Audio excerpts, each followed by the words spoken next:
Hello students, welcome to Magnet Brains. मैं रूपाली वर्मा। आज हम लेकर आए हैं क्लास 12 की हिंदी की बुक है अभिव्यक्ति और माध्यम, जो हमारे क्लास 11th और 12th की कंबाइंड बुक है और साथ ही दोनों ही कोर्स यानी कि कोर और इलेक्टिव के लिए भी कंबाइंड है। जैसा कि आज हम क्लास 12th की बात कर रहे हैं तो हमारी इस बुक में कुछ चैप्टर हमारे क्लास 12th के हैं, तो आज हम उन्हीं चैप्टर को लेकर आए हैं। आज हम क्लास 12th का जो चैप्टर लाए हैं अभिव्यक्ति माध्यम का, वो है कैसे लिखें कहानी। ये सिर्फ और सिर्फ इलेक्टिव के लिए है, ध्यान रखना। किसके लिए है? इलेक्टिव के लिए है। तो आज हमारा जो ये है कि हम कहानी जो लिखें वो हम किस तरीके से लिखें, इस पर हमारा ये चैप्टर है। तो आज इसका हम करने वाले हैं मोस्ट इंपॉर्टेंट क्वेश्चंस, यानी कि ऐसे क्वेश्चंस जो हमें ऐसा लगता है कि आपके एग्जाम्स में आ सकते हैं।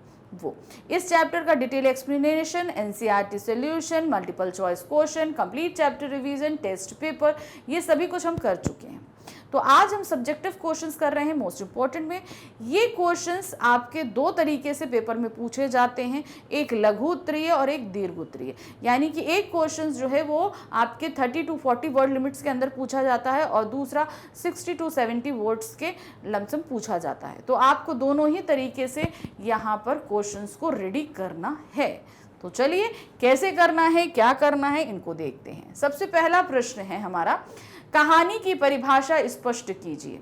कहानी का अर्थ, कहानी की परिभाषा, दो चीजें अलग अलग हैं। तो अभी हमें यहाँ पर कहानी की परिभाषा को बताना है। परिभाषा देखिए क्या है।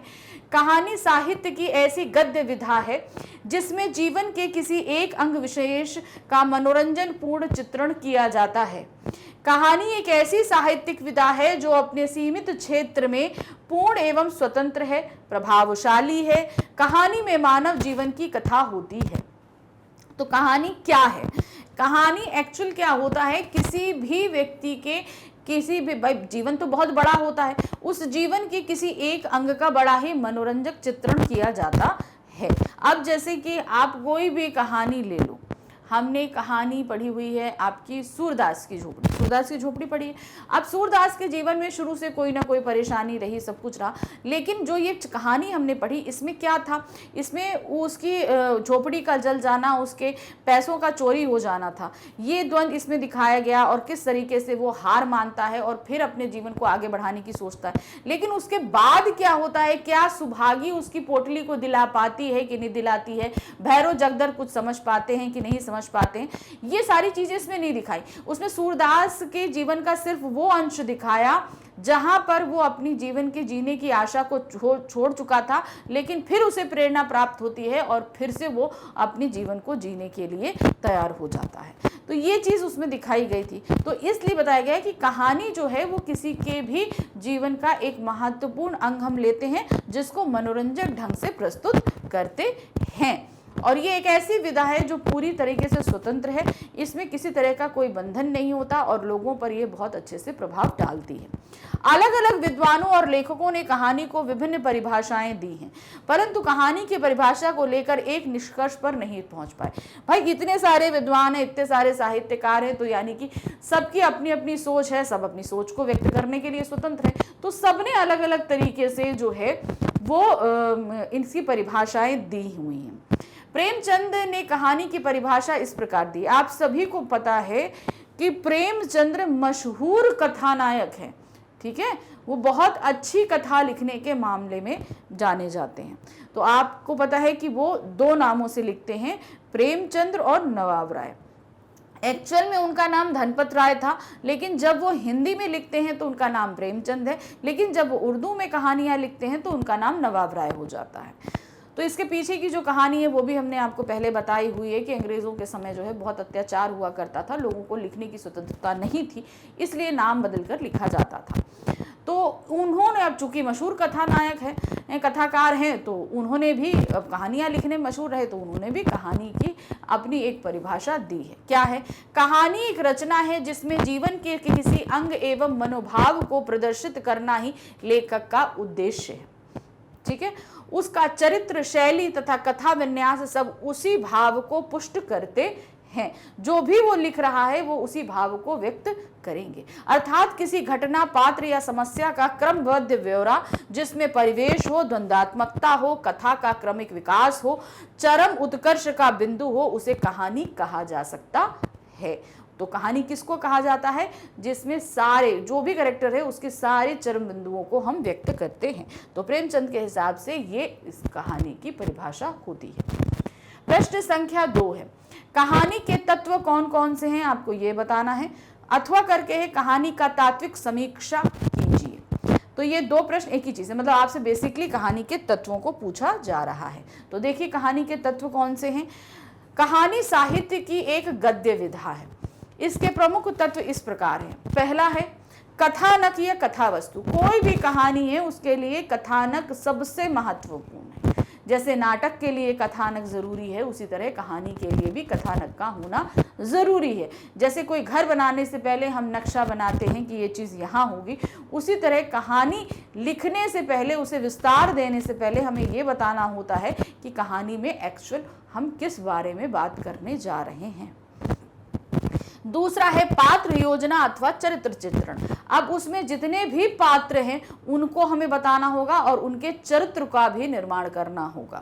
अब इन सभी का जो निर्माण है वो हम संवाद के माध्यम से करते हैं कि जितने भी चरित्र हैं वो कैसे पता चलेंगे, जब उनको हम संवाद देते हैं। तो तीसरा हो जाता है संवाद योजना या कथोपकथन। जब हम इन पात्रों को संवाद देते हैं तो कहानी कैसे आगे बढ़ेगी? जब तक पात्रों को संवाद नहीं मिलेगा कहानी आगे बढ़ ही नहीं सकती है। तो कथोपकथन अर्थात संवाद भी जरूरी है।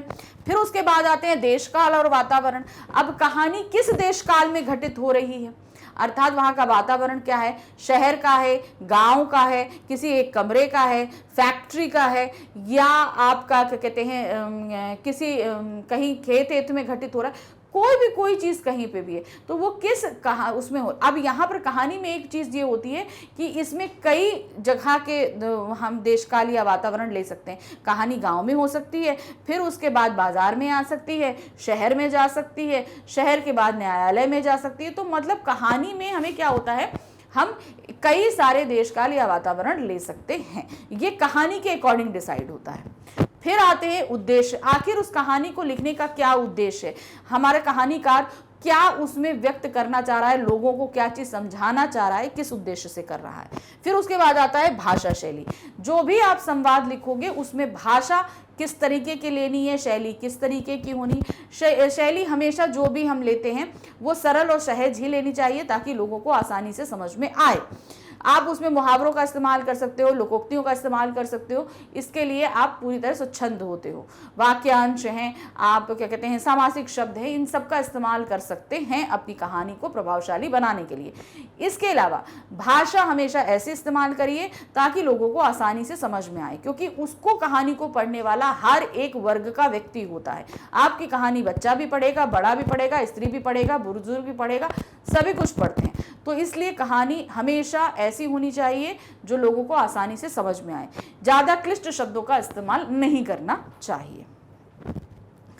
अब देखिए, अब इसको हम डिटेल में समझते हैं। देखिए, जब भी आपसे क्वेश्चन पूछा जाएगा, मैंने आपको बताया लघु उत्तरीय भी हो सकता है और दीर्घ उत्तरीय भी हो सकता है। अब लघु उत्तरीय जब होगा तब आप ये जो हमारे जितने भी तत्व हैं, ये 6 तत्व, इनको आप पॉइंट्स में डिस्क्राइब, जैसे यहाँ पर पॉइंट है लेकिन हमने सिर्फ नाम दे दिया, लेकिन आप एक सेंटेंस बनाकर उसे डिस्क्राइब कर दो तो वो लघु उत्तरीय में आ जाएगा। लेकिन हम जब इसको क्या कर रहे हैं, अलग अलग हेडिंग्स में दे रहे हैं, तो ये हमारा दीर्घ उत्तरीय में भाग रहा है। तो ये आपको ध्यान रखना पड़ेगा कि उसको कितनी वर्ड लिमिट में पूछा गया है, आपको उसी हिसाब से उत्तर देना होगा। अब पहला हमारा कथानक या अथवा कथा वस्तु है, तो क्या होगा ये देखिए, ये कहानी का पहला और सर्वप्रथम तत्व है। कहानी में आरंभ से अंत तक जो कुछ कहा जाए ये उसे कथानक अथवा कथा वस्तु में कहते हैं। कहानी में घटित होने वाली घटनाएं ही उसका कथानक होता है। यह कहानी का मूलाधार होता है। इसमें आरंभ, मध्य और अंत 3 भागों में विभाजित किया जाता है। तो कहानी का जब कथानक क्या होता है, एक्चुअल जो कहानी हमारी बहुत बड़ी, मान लीजिए 70-80 पेज की अगर कहानी है तो उसे हमें 70 से 80 लाइन में कथानक लिखना होता है। अर्थात उसके अंदर क्या क्या घटना घटने वाली है, क्या बात हम करने वाले हैं, इसे हम शॉर्ट में लिख देते हैं। फिर उसके बाद उसी के आधार पर हम वहाँ पर पात्रों का निर्माण करते हैं, सारी चीज़ें हम धीरे धीरे एक एक करके आगे बढ़ाते हैं। लेकिन जो कोई भी कथानक है वो आरंभ, मध्य और अंत, ये 3 भागों में बटा होगा, ध्यान रखिएगा।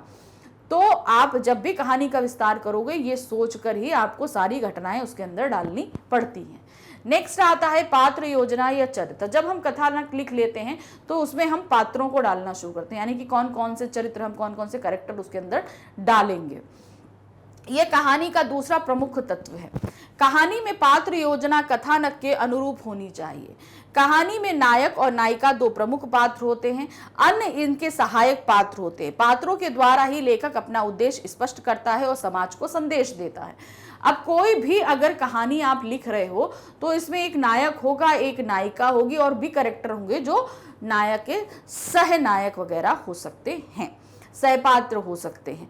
तो इस तरीके से अब ये पात्र ही जो हैं वो क्या करते हैं, कहानी को आगे बढ़ाते हैं और इन्हीं के माध्यम से जो कहानीकार है वो उद्देश्य को व्यक्त करने की कोशिश करता है, आखिर किस उद्देश्य से उसने ये कहानी रखी है। तीसरा है संवाद योजना अथवा कथोपकथन, अर्थात जो डायलॉग्स होते हैं उनको बोला जाए। अब पात्रों को जो है क्या दिए जाते हैं, डायलॉग्स दिए जाते हैं, क्योंकि जब तक डायलॉग्स नहीं होंगे तब तक कहानी आगे बढ़ेगी कैसे, है कि नहीं। चुप रह के तो कहानी आगे नहीं बढ़ सकती। तो संवाद का शाब्दिक अर्थ है परस्पर बातचीत। कहानी में पात्रों के बीच हुई परस्पर बातचीत को संवाद अथवा कथोपकथन कहते हैं। ये कहानी का तीसरा प्रमुख तत्व होता है। संवाद पात्रों के चरित्र का उद्घाटन करते हैं। अब संवाद ही क्या बताते हैं, कौन सा पात्र कैसा है। मान लीजिए कोई पात्र बहुत दयालु है तो बोले उसमें वो हो जाएगा कि भाई आज क्या कहते हैं बाबूजी ने गरीबों में कंबल दान किया, उनको भोजन दिया, तो इससे व्यक्त होता है कि दूसरा व्यक्ति संवाद के द्वारा कि वो बाबूजी बहुत दयालु हैं। अगर कोई व्यक्ति क्रूर है तो बोलेंगे भाई वो कुत्ते को इतना मारा बेचारे के पैर में चोट आ गई, तो उस व्यक्ति की क्रूरता हमने इस संवाद के माध्यम से व्यक्त कर दी। तो कोई भी पात्र का चरित्र क्या है ये संवादों के माध्यम से व्यक्त होता है।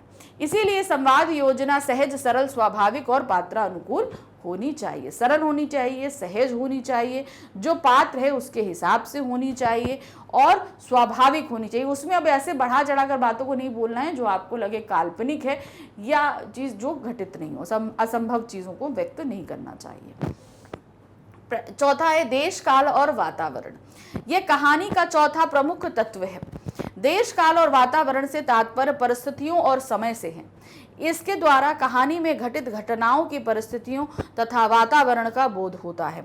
अब कहानी में जो घटनाएं घट रही हैं, जो भी परिस्थितियां हैं, वो देश काल के अकॉर्डिंग ही पता चलती हैं कि कहानी में क्या चीज़ें किस समय की हैं या किस स्थान की हैं, ये चीज़ें हमें इससे पता चलती हैं। कहानी में देश, काल, वातावरण कथानक के अनुरूप होना चाहिए तथा घटनाओं से समन्वय होना चाहिए। अब जो भी घटनाएं घट रही है, अब मान लीजिए कि आपके हाथ में मोबाइल है, कार है और आपको दिखाया जाता है जो है वो आप कहाँ जा रहे हो, एकदम खेतों के बीच में घुसे जा रहे हो, तो कहाँ हो गया भाई, गाड़ी लेके खेत में कोई घुसेगा, सड़क पर घुसेगा ना। तो वही चीज़ है कि आप जो संवाद बोल रहे हो, जो कुछ भी है, मान लो आप बोल रहे हो अति उत्तम, ठीक है, अति उत्तम है, सब कुछ है, आप एक राजा हो, मगर आपको दिखाया क्या जा रहा है कि आप एक झोपड़ी में रह रहे हो। Is it possible? भाई आपने राजा के परिवेश पहने हैं तो आप एक राजमहल में रहोगे ना। तो ये चीज़ ध्यान में देनी होती है कि जब भी हम किसी चीज़ को लिख रहे हैं तो देशकाल और वातावरण का ध्यान रखना पड़ता है। नेक्स्ट है उद्देश्य। कोई भी कहानी किस उद्देश्य से लिखी जा रही है या रचनाकार किस संदेश को देना चाह रहा है, ये चीज़, ये कहानी का पांचवा प्रमुख तत्व है। साहित्य में कोई भी रचना निरुद्देश्य नहीं होती। प्रत्येक रचना का अपना कोई ना कोई उद्देश्य अवश्य होता है। इस प्रकार कहानी भी एक उद्देश्यपूर्ण रचना है। कहानी में लेखक अपने पात्रों के माध्यम से अपना उद्देश्य स्पष्ट करता है। तो पात्र हैं, जो संवाद है, उसके माध्यम से कहानीकार बताना चाहता है कि वो क्या चीज हमारे सामने प्रस्तुत कर रहा है। फिर आता है छठा भाषा शैली। यह कहानी का महत्वपूर्ण तत्व है। कहानी में भाषा शैली सरल, सहज, स्वाभाविक, पात्रानुकूल और विषयानुकूल होनी चाहिए। इसमें सहज और सामान्य शब्दावली का प्रयोग होना चाहिए। तो जो भी आप भाषा लोगे वो हमेशा ऐसी होनी चाहिए जो लोगों को आसानी से समझ में आए। पात्र जिस भी समय का है उसको उस हिसाब से देना चाहिए। ग्रामीण है तो उसके संवाद ग्रामीणों वाले होने चाहिए। अगर वो शहर का है या पौराणिक कथा है या ऐतिहासिक कथा है तो उसके संवाद भी उसी तरीके से होने चाहिए।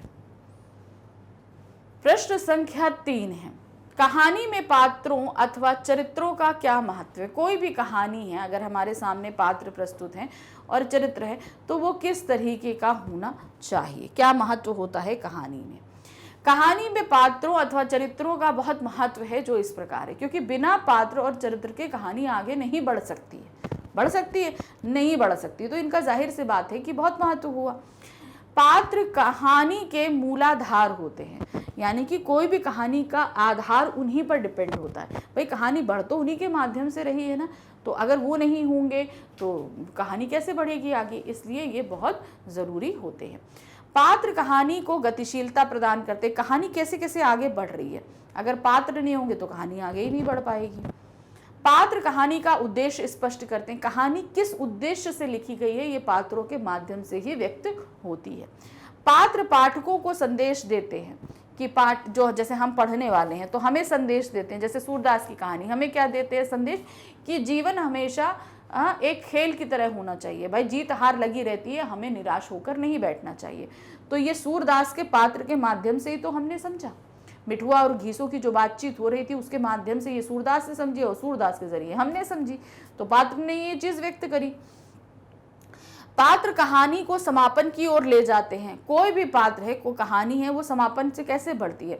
अब जो है सूरदास डिप्रेस हो गया था कि उससे लगा कि हाय उसके जीवन का सब कुछ, सपना, सारा घर, सब कुछ, उसका पैसा ऐसा सब कुछ चला गया। वो डिप्रेस होकर सर झुकाए बैठा था। लेकिन घीसू और मिठुआ की जो बातें हुई उसके अंदर वो प्रेरणा आई और वो राख उड़ाने लगा। उसने सोचा कि मैं 100 बार, मेरी झोपड़ी कोई जलाएगा मैं 100 बार। तो यहाँ जब सूरदास और मिठुआ की बातें जब होती हैं तो उससे ये पता चलता है कि ये कहानी के समापन में आ गए कि उसे जीने की प्रेरणा मिल गई है। प्रश्न संख्या 4 है, कहानी की भाषा शैली कैसी होनी चाहिए। दूसरा है, कहानी की भाषा शैली की विशेषताएं बताइए। तो भाषा जैसे कि हमने बताई कि सरल, सहज, स्वाभाविक, विषयानुकूल, पात्रानुकूल होनी चाहिए। तो यहाँ पर अब देखिए ये क्वेश्चन 2 तरीके से पूछा जा सकता है आपसे, लघु उत्तरीय भी, दीर्घ उत्तरीय भी। लघु उत्तरीय रहेगा तो आप सिंपल लिख दो, जैसे अभी मैंने बोला कि भाषा हमेशा सरल, सहज, विषयानुकूल, पात्रानुकूल और स्वाभाविक होनी चाहिए। तो लघु उत्तरीय होगा तो आप इस तरीके से कर सकते हो। दीर्घ उत्तरीय आए आप अलग अलग पॉइंट्स में दे दो, वही चीज़ अलग अलग पॉइंट्स में बता दो। देखो जैसे यहाँ पर है, कहानी की भाषा शैली की विशेषताएं निम्नलिखित है। भाषा शैली सरल और सहज होनी चाहिए। दूसरा, भाषा शैली स्वाभाविक होनी चाहिए, नेचुरल होनी चाहिए, जो भी कैरेक्टर है उसके नेचर के अकॉर्डिंग होनी चाहिए। भाषा शैली पात्रानुकूल, जो भी पात्र है, पात्र अगर स्त्री है, पुरुष है या बच्चा है, वृद्ध है या जिस भी काल का है उसके पात्र के अनुसार ही उसको जो है भाषा शैली हम देते हैं।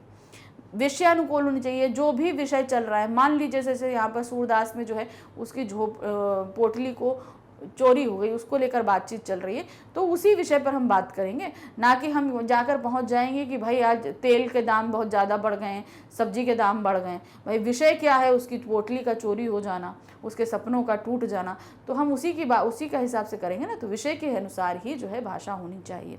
भाषा शैली प्रसंगानुकूल, जो भी प्रसंग चल रहा है उसी के हिसाब से ही हम भाषा को भी लेंगे। तो देखिए जो चीज़ें हम 1-2 लाइन में बता रहे थे लघु उत्तरीय में, वही चीज़ें आप यहाँ पर डिटेल में दे सकते हो। प्रश्न संख्या 5 है, कहानी का हमारे जीवन से क्या संबंध है। अब देखिए, कहानी हम बचपन से ही करना सीख जाते हैं। कैसे सीखते हैं, देखिए हम अपने मन के भाव को आप तक पहुंचाते हैं।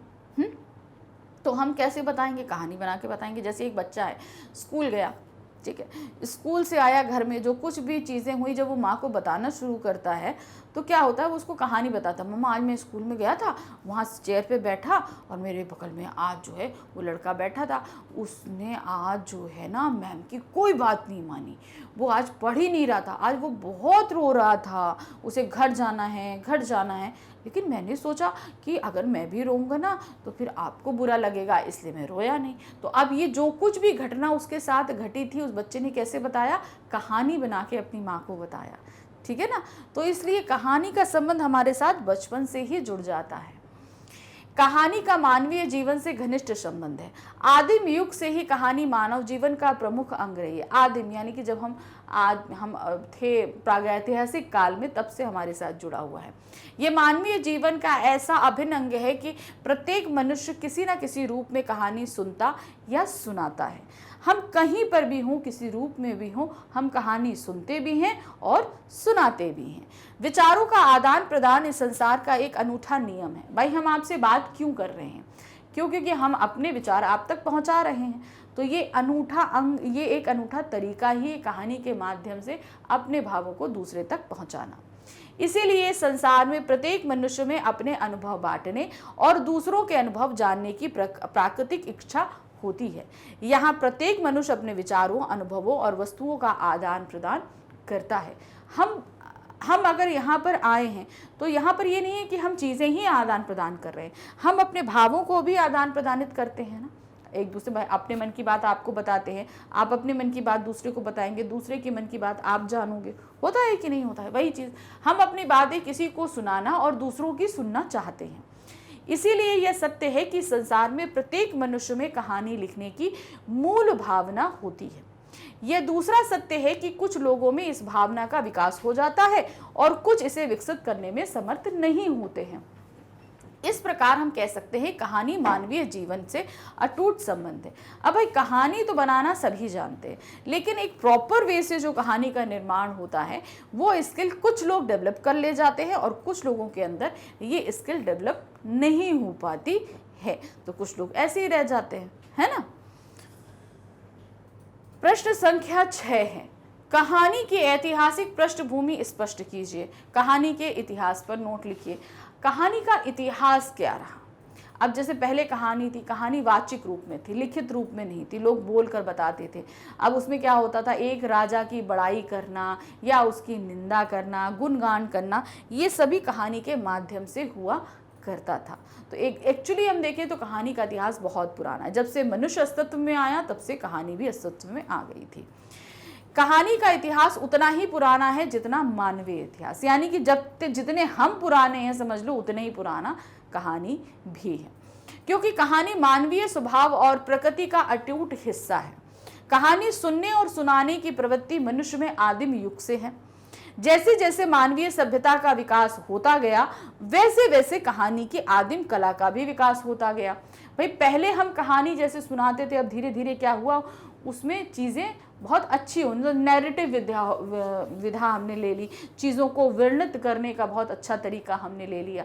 तो जैसे जैसे चीज़ें बढ़ी वैसे वैसे कहानी का स्टैंडर्ड भी बढ़ता गया। कथावाचक कहानियाँ सुनाते गए और श्रोता उनकी कहानियाँ सुनते गए। तो जैसे मैंने बोला कि कहानी का इतिहास वाचिक रूप में रहा, पहले लिखित में नहीं था, एक दूसरे को कहानी सुनाने तक ही चीज़ें रहती थी। तो इसीलिए कहानीकार कहानी सुनाते थे और लोग इसको सुनते थे। प्राकृतिक रूप से मनुष्य एक कल्पनाशील प्राणी है। कल्पना करना मनुष्य का स्वाभाविक गुण है।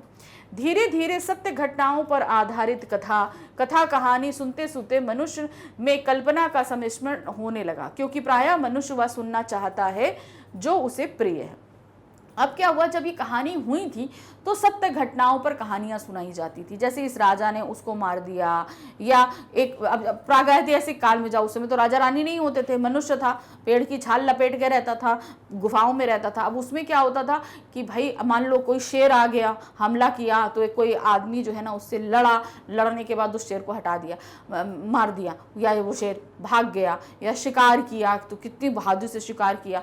तो इस तरह की जो कहानियां पहले वास्तविक घटनाओं पे लोग वो जो घटना घटी उसे कहानी बना के दूसरे को सुनाया करते थे। तो इस तरीके से कहानी का जन्म हुआ। फिर धीरे धीरे क्या हुआ, राजा हुए, महाराजा हुए, उनकी भी कहानियां होने लगी। लेकिन लेकिन साथ ही साथ यहाँ पर क्या हुआ कि भाई जो सत्य घटनाएं होती थी उसमें कल्पनाशीलता भी मिलती गई। अब क्या हुआ कि बहुत कहानी में क्या है, जो चीज़ें हम अपनी रियल लाइफ में नहीं कर पाते वो हम कहानी में सोचने लगते हैं या करने लगते हैं।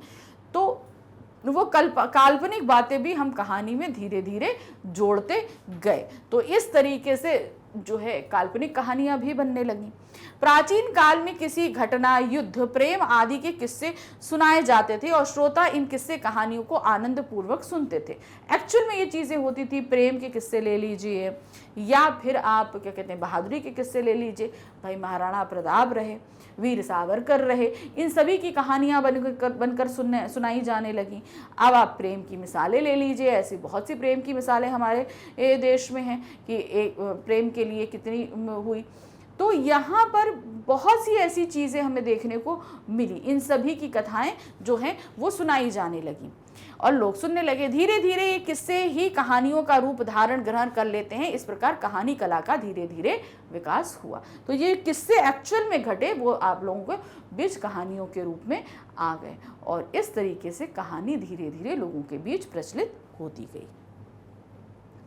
प्रश्न संख्या 7 है, प्राचीन काल में मौखिक कहानी की लोकप्रियता के क्या कारण थे? प्राचीन समय में कहानियां हमने बताई ना मौखिक रूप में थी, लिखित रूप में नहीं थी। अब क्या कारण था कि ये मौखिक कहानियां बहुत ज्यादा लोकप्रिय थी? प्राचीन काल में मौखिक कहानी की लोकप्रियता के कई कारण थे जो इस प्रकार हैं। पहला है, प्राचीन काल में संचार के साधनों की कमी थी, इसलिए मौखिक कहानी ही संचार का सबसे बड़ा माध्यम थी। अब क्या था, जैसे आजकल क्या है भाई, कहीं पर किसी ने कोई कीर्तिमान हासिल किया, कुछ अच्छा अचीव किया, तो वो हम तक इंटरनेट के जरिए या न्यूज़पेपर के जरिए बहुत ही तुरंत हमारे पास पहुंच जाता है। भाई न्यूज़पेपर आएगा, सुबह आएगा, इंटरनेट में अभी घटित हुआ, अभी आ गया, 5-7 मिनट में हमारे पास आ गया, हमने देख लिया। हुआ कि नहीं हुआ? लेकिन पहले समय में ये संचार माध्यम नहीं हुआ करते थे, तो क्या होता था, कोई भी घटना घटी तो लोग उसको सुनते थे। अब दूसरी जगह अगर वो ट्रैवल करके गए तो वहां पे उसको कहानी के रूप में, मौखिक कहानी के रूप में सुनाई। तीसरी जगह गए तो उन्होंने, मतलब ये मुख से ज्यादा, क्योंकि संचार माध्यम नहीं थे तो इसलिए ये ना लिखित रूप में ही नहीं आ पाई, तो लोगों के मुख पर ही ये ज्यादा रह जाती थी। तो मौखिक कहानियां इसलिए प्राचीन समय में ज्यादा प्रचलित थी। प्राचीन काल में मौखिक कहानी धर्म प्रचारकों और संतों के सिद्धांतों और विचारों को लोगों तक पहुंचाने का माध्यम भी थी। अब क्या होता था, प्राचीन काल में अपने धर्म का प्रचार करना है, कोई गुरु अपने सिद्धांतों को बताना चाहता है, तो इस कंडीशन में क्या होता था कि लोग अपने धर्म के प्रचार के लिए, अपने सिद्धांतों को बताने के लिए उसे कहानी के माध्यम में पिरो देते थे और दूसरों को सुनाते थे। तो इस तरीके से अपने धर्म का प्रचार भी हो जाया करता था और हमारी जो मान्यताएं हैं और सिद्धांत हैं वो दूसरों तक पहुंच जाया करते थे। नेक्स्ट है, मौखिक कहानी ही समाज में शिक्षा के प्रचार प्रसार का साधन थी। पुराने समय में क्या होता था भाई, आप जाओ गुरुकुल से भी पहले तो क्या भाई, आजकल स्कूल्स कॉलेजेस हो गए, उससे पहले जाओ राजा महाराजा गुरुकुल में जाया करते थे। राम जी गए थे ना गुरुकुल में, कृष्ण जी भी गुरुकुल में गए थे वहां पढ़ने के लिए। तो यहाँ आप उससे और पहले जाओ, ये स्कूल्स नहीं हुआ करते थे, कुछ नहीं हुआ करता था। तो वो समय के अगर आपको शिक्षा देनी होती थी तो कहानियों के माध्यम से दी। अब मान लीजिए आपके अंदर शिष्टाचार चीज करनी है तो उसके लिए जो आपको ऐसी कहानी बताई जाती थी जिससे आप कुछ चीजों को सीख सकें, आपके ज्ञान की बढ़ोतरी हो सके, तो वो भी उस समय कहानियों के माध्यम से ही हुआ करती थी। प्राचीन काल में मौखिक कहानी ही मनोरंजन का प्रमुख साधन थी। पहले भाई इतने ज्यादा मनोरंजन के साधन नहीं थे, लोगों को कहानी सुनना और सुनाना ये एक प्रमुख मनोरंजन हुआ करता था, इसीलिए मौखिक कहानियां ज्यादा लोकप्रिय हुई। प्रश्न संख्या 8 है, कहानी का केंद्र बिंदु कथानक होता है, स्पष्ट कीजिए। अब कोई भी कहानी अगर हम लिखने जा रहे हैं तो उस कहानी के अंदर हम क्या घटना बताना चाह रहे हैं तो वो हम कथानक में स्पष्ट करते हैं। जैसे कि हमने आपको बताया कि कोई कहानी कोई भी ले लीजिए, जैसे सूरदास की झोपड़ी कहानी थी, हम लोगों ने पढ़ी, बहुत लंबी कहानी थी। अगर इसका कथानक लिखने बैठे तो हम क्या बताएंगे, एक अंधा गरीब भिखारी जो है वो अपने पड़ोसी की, जो पड़ोसी है भैरव और उसके बीबी सुहागी के घर के बगल में रहते हैं, सूरदास के बगल में। भैरव जो है वो बहुत ही दुष्ट प्रवृत्ति का व्यक्ति है जो अपनी बीवी को मारता है। सुभागी उसकी मार से बचने के लिए सूरदास की झोपड़ी में आकर छिपती है, जिससे भैरव को बहुत बुरा लगता है और भैरव जो है वो क्या करता है, सूरदास से बदला लेने के लिए सोचता है, इसलिए वो उन दोनों के, सुभागी और सूरदास के बीच गलत संबंध है, ये बात पूरे गांव में फैला देता है। जब ये गांव में फैलती है बात, तो उसे भैरव को खुद शर्मिंदगी होती है और फिर वो इससे बदला लेने के लिए सोचता है। और जब बदला लेने के लिए सोचता है तो क्या होता है कि वो जो है उसकी झोपड़ी में आग लगा देता है, उसकी पोटली चुरा लेता है। तो इस तरह कथानक क्या हो गया, छोटा सा पार्ट हो जाता है। तो कथानक क्या होता है, ये इसके केंद्र में होता है। कहानी में प्रारंभ से अंत तक घटित सभी घटनाओं को कथानक कहते हैं, क्योंकि जो घटनाएं हम कहानी के अंदर डिटेल से बताते हैं कथानक में, उसे हम शॉर्ट में करके लिखते हैं। कथानक कहानी का प्रथम और महत्वपूर्ण तत्व होता है। ये कहानी का मूलाधार होता है। इसे कहानी का प्रारंभिक नक्शा भी कहा जाता है। तो अब देखिए, ये हमने कई को छोटे छोटे आंसर दिए। कहानी को क्या, कथानक को क्या कहते हैं, प्रारंभिक नक्शा भी कहते हैं। जिस प्रकार कोई मकान बनने से पहले उसका नक्शा बनाया जाता है, उसी प्रकार कहानी लिखने से पहले उसका कथानक लिखा जाता है। कथानक ही कहानी का केंद्र बिंदु होता है, क्योंकि अगर हम कथानक नहीं लिखेंगे तो कहानी कैसे आगे बढ़ेगी, कैसे बढ़ेगी, बढ़ ही नहीं सकती। तो पहले उसको करना जरूरी है। सामान्यतः कथानक किसी घटना, अनुभव अथवा कल्पना पर आधारित होता है। तो जो कथानक है, कोई भी हमारे साथ घटना घटित है या कोई चीज़ मैंने सुनी है या कुछ भी ऐसी चीज़ है, उसी के आधारित हम कथानक लिख देते हैं और फिर उसी से हम कहानी को आगे बढ़ाते हैं। कभी कहानीकार की बुद्धि में पूरा कथानक आता है और कभी कहानी का एक सूत्र आता है। अब जैसे कहानीकार लिखने बैठा तो उसके पास सिर्फ एक सूत्र आएगा। जैसे सूत्र, जैसे सूरदास की झोपड़ी में सूत्र क्या आ सकता है, उसके झोपड़ी जल गई और पोटली चोरी हो गई, एक ये सूत्र आ सकता है। तो उसी पे वो पूरी कहानी बना देगा। पहले कथानक लिखेगा और फिर कहानी बना देगा।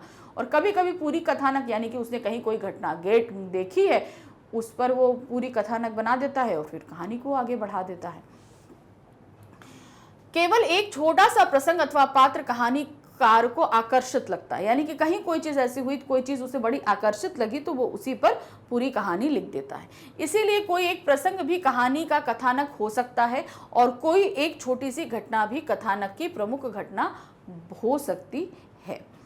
उसके बाद कहानीकार उस घटना अथवा प्रसंग का कल्पना के आधार पर विस्तार करता है। अब वहां पर वो अपनी इमेजिनेशन डालता है। भाई, माना कि कहीं ये चीज घटित हुई होगी, सत्य होगी, सब कुछ होगा, लेकिन उसके विस्तार के लिए उसे थोड़ी कल्पनाशीलता लानी पड़ती है। संवाद हो, पात्र हो, जो कुछ भी घटनाएं हैं उसमें कुछ हमें डालनी पड़ती हैं। यह सत्य है कि कहानीकार की कल्पना कोरी कल्पना नहीं होती, ये कोई असंभव कल्पना नहीं होती, बल्कि ऐसी कल्पना होती है जो संभव हो सके।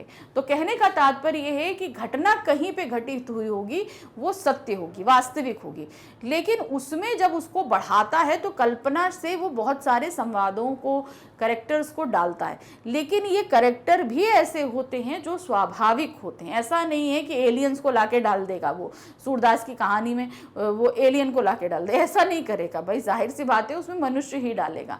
तो हमेशा जो चीज़ भी वो डालेगा वो स्वाभाविक और सत्य सी प्रतीत होनी चाहिए। कल्पना के विस्तार के लिए लेखक के पास जो सूत्र होता है उसके माध्यम से ही कल्पना आगे बढ़ती है। तो जो सूत्र है, जैसे हमने सूत्र क्या बताया, वो था उसकी पोटली का चोरी हो जाना और झोपड़ी का जल जाना। अब ये चीज के लिए ही उसने कहानी को पकड़ा। तो शुरू से लेकर अंत तक, भाई कहानी कहाँ से शुरू हुई थी, झोपड़ी में लगी हुई आग से लेकर शुरू हुई थी ना कहानी, कि लोग सब उसको जला बुझा रहे थे और सूरदास को पकड़े कर रहे थे। तभी वहां पर जो है जगधर आता है, जो नायक राम से संवाद होता है, सब यही था ना, कहानी यहीं से शुरू हुई थी। तो वही चीज़ यहाँ पर बताई गई है कि कहानी एक सूत्र से शुरू होगी और फिर उसके बाद वो आगे बढ़ती है। फ्लैशबैक या फ्लैश फॉरवर्ड में वो सारी कहानी बढ़ती रहती है। उनके आधार पर लेखक संभावनाओं पर विचार करता है और एक ऐसा काल्पनिक ढांचा तैयार करता है जो संभव हो सके और लेखक के उद्देश्यों से के सहारे मेल खा सके। सामान्यतः कथानक में प्रारंभ, मध्य और अंत के रूप में कथानक का पूर्ण स्वरूप होता है। संपूर्ण कहानी कथानक के इर्द गिर्द घूमती है। इस प्रकार हम कह सकते हैं कि कथानक कहानी का केंद्र बिंदु है। तो जो हमने कथानक ली है वो उसी के इर्द गिर्द कहानी को वो घुमाता रहता है। जैसे हमने सूत्र बताया कि झोपड़ी जली, पोटली चोरी हुई, तो उसी के इर्द गिर्द हमने पूरी कहानी देख ली कि लिखी, इतनी बड़ी कहानी लिखी कि नहीं लिखी, है ना। तो उस कथानक के इर्द गिर्द ये पूरी कहानी घूमती रही। प्रश्न संख्या 9 है, देश काल और वातावरण का कहानी लेखन में किस प्रकार आवश्यक है। अब जब हम कहानी लिखते हैं तो उसमें देश काल और वातावरण कितना महत्व रखता है ये आपको बताना है। देश काल और वातावरण कहानी का महत्वपूर्ण तत्व होता है। इसका कथानक से सीधा संबंध होता है। जब कहानीकार कहानी के कथानक का स्वरूप बना लेता है तब कथानक को देश काल और वातावरण के साथ जोड़ता है। देश काल और वातावरण कहानी को प्रमाणित और रोचक बनाने में बहुत सहाय आवश्यक है। कहानी लेखन में यानी कि पात्र, प्रत्येक घटना और पात्र का समस्या का अपना देश काल और वातावरण होता है। अब जैसे यहाँ पर एक झोपड़ी का जलना और पोटली का चोरी होना एक सूत्र था कहानीकार के लिए। अब जब कहानीकार ने वो कथानक ले लिया, कथानक के हिसाब से उसने करेक्टर डाल दिया, सूरदास डाल दिए, बिठुआ डाल दिया, घिसुआ है, सुभागी है, जगदर है, भैरव है, नायक राम है, ये सारे कैरेक्टर्स उसने डाल दिए। अब क्या हुआ, उसने ये देखा कि जब हम सारे पात्र डाल चुके हैं तो इनको कोई एक जगह देनी पड़ेगी जहाँ पर ये सारी घटना घटेगी। तो उन्होंने एक गाँव दे दिया, ठीक है, गाँव दे दिया। और इसमें जो है सूरदास को बहुत गरीब दिखाया, भैरव और जगदर को थोड़ा अच्छा संपन्न दिखाया कि उनके पास सारी फैसिलिटीज़ है, लेकिन साथ ही साथ वो दुष्ट प्रवृत्ति के लोग हैं। नायक राम उसका हेल्पिंग है। मिठुआ छोटा है जो बाकी बच्चों के साथ झोपड़ी जल जाने के बाद भी वो बच्चों के साथ खेल रहा है। तो मतलब एक गांव का वातावरण दिया, ठीक है। देश काल क्या था वो भारतीय उन्होंने दिया कि किस तरीके से था। ये सारी चीज़ें जो हैं वो बहुत ज़रूरी हो जाती हैं किसी भी कहानी को एक सजीव रूप देने के लिए। मान लीजिए जैसे अब यही कहानी अगर इंग्लैंड में घटेगी, मान लीजिए इंग्लैंड में अगर कोई कहानी इस पे लिखी जाती है, इस प्लॉटिंग पे, तो वहाँ पर क्या होगा, वो ये बात वहाँ के गांव के अकॉर्डिंग लिखा जाएगा। यहाँ हमने गांव के अकॉर्डिंग लिखा कि यहाँ झोपड़ी थी, फूस की झोपड़ी थी। अब वहाँ फूस की झोपड़ी तो बनती नहीं है, वहाँ पे लकड़ी के घर बनते हैं, तो वहाँ का देशकाल क्या हो जाएगा, वो लकड़ी का घर रहेगा। यहाँ पर फूस की झोपड़ी थी, कच्चा घर था। तो अब आपको समझ में आया कि जब हम कोई भी कहानी किसी जगह पर लिखते हैं तो वो उसकी जगह के अकॉर्डिंग हमें देनी पड़ती है। यदि कथानक की घटनाएं देशकाल और वातावरण से मेल नहीं खाती तो वह कहानी असफल सिद्ध हो जाती है। अब कोई भी कहानी है, अब उसने बोला झोपड़ी में आग लग गई, तो वो कहाँ है, शहर में तो दिखाएगा नहीं, कहाँ दिखाएगा, गाँव में दिखाएगा। तो बहुत ज़रूरी है कि वो कहानी हमेशा जो भी हम देशकाल वातावरण दे रहे हैं उससे कनेक्टेड होनी चाहिए। इसीलिए कहानीकार जिस परिवेश से कहानी के कथानक को जोड़ना चाहता है उसे उस परिवेश की पूरी जानकारी होनी चाहिए। इसीलिए हम कह सकते हैं कि देशकाल और वातावरण का कहानी लेखन में महत्वपूर्ण योगदान है। अगर आप ये चाहते हैं कि आपकी कहानी ज़्यादा से ज़्यादा प्रसिद्ध हो और लोग अपने आप को उससे कनेक्ट कर पाएँ, तो देशकाल और वातावरण कहानी के पात्र के अनुसार और कथानक के अनुसार ही होनी चाहिए। प्रश्न संख्या 10 है, कथानक में आरंभ, मध्य और अंत के महत्व को स्पष्ट कीजिए। तो हम कहानी में तो आरंभ, मध्य, कथानक समापन होता है, लेकिन जब हम कथानक लिखते हैं तो उसमें भी हमें ये चीज़ करनी पड़ती, क्योंकि अगर हमने उसी में डिवाइड नहीं किया तो हम कहानी में नहीं कर पाएंगे। तो ये बहुत ज़रूरी है। कथानक को 3 भागों में विभक्त किया जा सकता है, आरंभ, मध्य और अंत, ठीक है। अब कोई भी कहानी होती है, आरंभ में बड़ी अच्छी रहती है, मध्य में द्वंद्व शुरू होता है और अंत में सब कुछ हल हो जाता है। इन तीनों में समन्वित रूप से हम कथानक कह सकते हैं। जब तक हम तीनों को शामिल नहीं करेंगे तब तक कथानक नहीं बन पाता है। कथानक का आरंभ आकर्षक होना चाहिए, थोड़ा इंटरेस्टिंग होना चाहिए कि लोग उससे बंधे।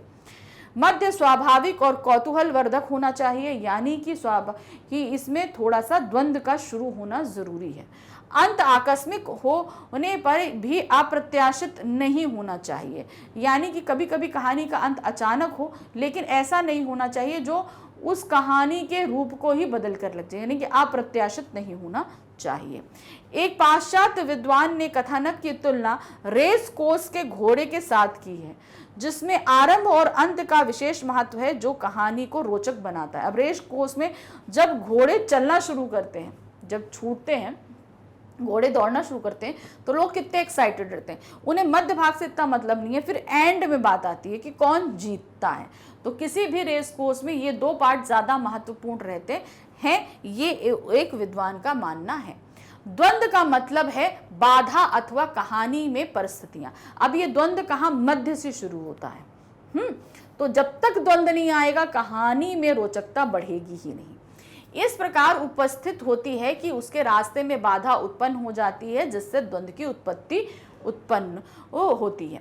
कथानक की पूर्णता तभी होगी जब कहानी नाटकीय ढंग से अपने उद्देश्य को पूरा करके समाप्त हो जाएगी, परंतु कहानी में अंत तक रोचकता बनी रहनी चाहिए। द्वंद्व के कारण भी रोचकता बनी रह सकती है। तो कहानी में जो द्वंद्व होता है, जैसे कहानी हमने सूरदास की कहानी पढ़ी, स्टार्टिंग हमने क्या इंटरेस्टिंग था कि उसकी कहानी झोपड़ी में आग लग गई, फिर बीच में हमने देखा कि जो उसकी झोपड़ी में आग ही नहीं लगी थी, उसके पैसों की पोटली जो वो सोच रहा था चोरी हो जल गई है, वो एक्चुअल में चोरी हो जाती है। जो अब तक उसके बाद ये चीज सूरदास को नहीं पता होती, मगर भैरव को पता है, भैरव से जगधर को पता चलती है, जगधर से सुभागी को पता चलती। तो ये सारी चीजें जगधर आके सूरदास को बताता है। तो एक जो है वो द्वंद्व चलता है, जहां अभी तक वो सोच रहा था कि पोटली मेरी जल गई है, वही दूसरी तरफ क्या होता है कि उसकी पोटली चोरी हुई होती है, लेकिन तब भी वो अस्वीकार कर देता है। क्यों अस्वीकार करता है? एक भिखारी के पास इतने पैसे होंगे तो समाज क्या बोलेगा, उसे गलत ठहराएगा, इसलिए वो मना कर देता है। तो इस तरीके से कहानी में द्वंद्व चल रहा है ना, कि पोटली होते हुए भी वो उसे अपने आप को नहीं बोल सकता। सुभागी ये सोचती है कि ये सारी मुसीबत मेरी वजह से आई है, इसलिए अब सूरदास की पोटली जो है मैं ला के दूंगी। इसलिए जो उसने प्रण किया था कि वो भैरव के पास वापस नहीं जाएगी, वो वापस जाकर वो भैरव के साथ रहने का निश्चय करती है। तो ये एक द्वंद्व चल रहा था कहानी के बीच में, और यही इस कहानी को इंटरेस्टिंग बना रहा था। तो ये कहानी का द्वंद्व हमेशा मध्य में रहता है। कहानी में संवादों का क्या महत्व है स्पष्ट कीजिए। कोई भी कहानी है उसमें जितने भी पात्र हैं उनका चरित्र कैसा है ये संवादों के माध्यम से पता चलता है। चाहे एक पात्र दूसरे पात्र के बारे में बताए या कहानीकार जो है उसमें लिखे, तो उसमें संवाद है। इसी के कारण जो है कहानी में जितने भी पात्र हैं उनके चरित्र के बारे में पता चलता है और कहानी आगे बढ़ती भी है। तो इसलिए संवाद बहुत ही ज्यादा इंपॉर्टेंट होते हैं। कहानी में पात्रों के संवादों का विशेष महत्व है। संवाद के बिना पात्र की कल्पना भी नहीं की जा सकती है। कहानी में संवाद दो प्रकार के कार्य करते हैं। एक तो पात्रों के चरित्र पर प्रकाश डालते हैं और दूसरा संवाद कथानक को गति प्रदान करके उसे आगे बढ़ाता है। तो जहां जितने भी पात्र हैं वो कैसे हैं इसके बारे में एक कहानी बताती है, वहीं दूसरी जो जितने भी संवाद हैं वो बताते हैं, वही कहानी को आगे बढ़ाने का काम भी संवादों के द्वारा किया जाता है।